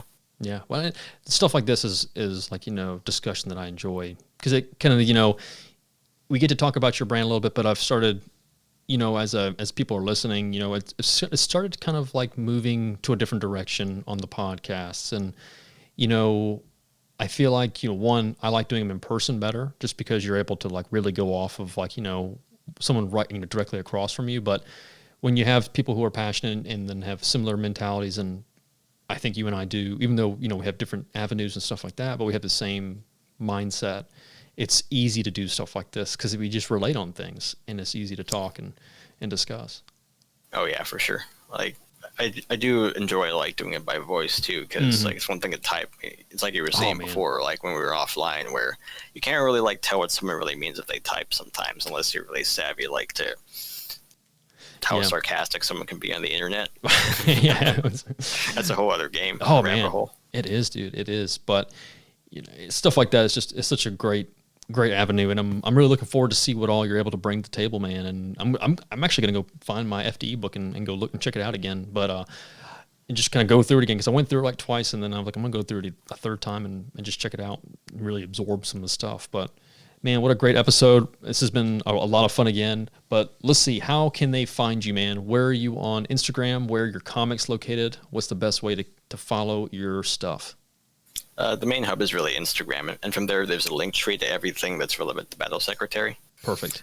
So I got the webcomic on two mirrors, like one's on like battlesecretary.webcomic.ws, another like a mirror on Tapas. I got a big cartel store if you want to buy like my shit. A Patreon if you want to like just give me money. Like it's $3.50 a month, and you can pay me more if you want to like have money. But I gotta make more stuff for that too. I got a big update coming up there. Very cool. I have a couple of mixtapes too. Just want to like listen to what goes into my head when I think of these characters. I got sides A and B for the mixtape, and I got chapter 3 coming up at the end of May or early June, and a couple of collabs I'm doing soon. Like which I actually felt confident enough to reach out to a couple of guys I want to work with. So like watch out for those soon too. Ooh, very cool. And that's always fun. Being able to get that confidence is kind of like a weird avenue at first, because I've been same thing. It's been like almost like, I won't say awkward, but it's kind of like almost, I don't know. It's just a weird thing, but 100% agree. 100% agree.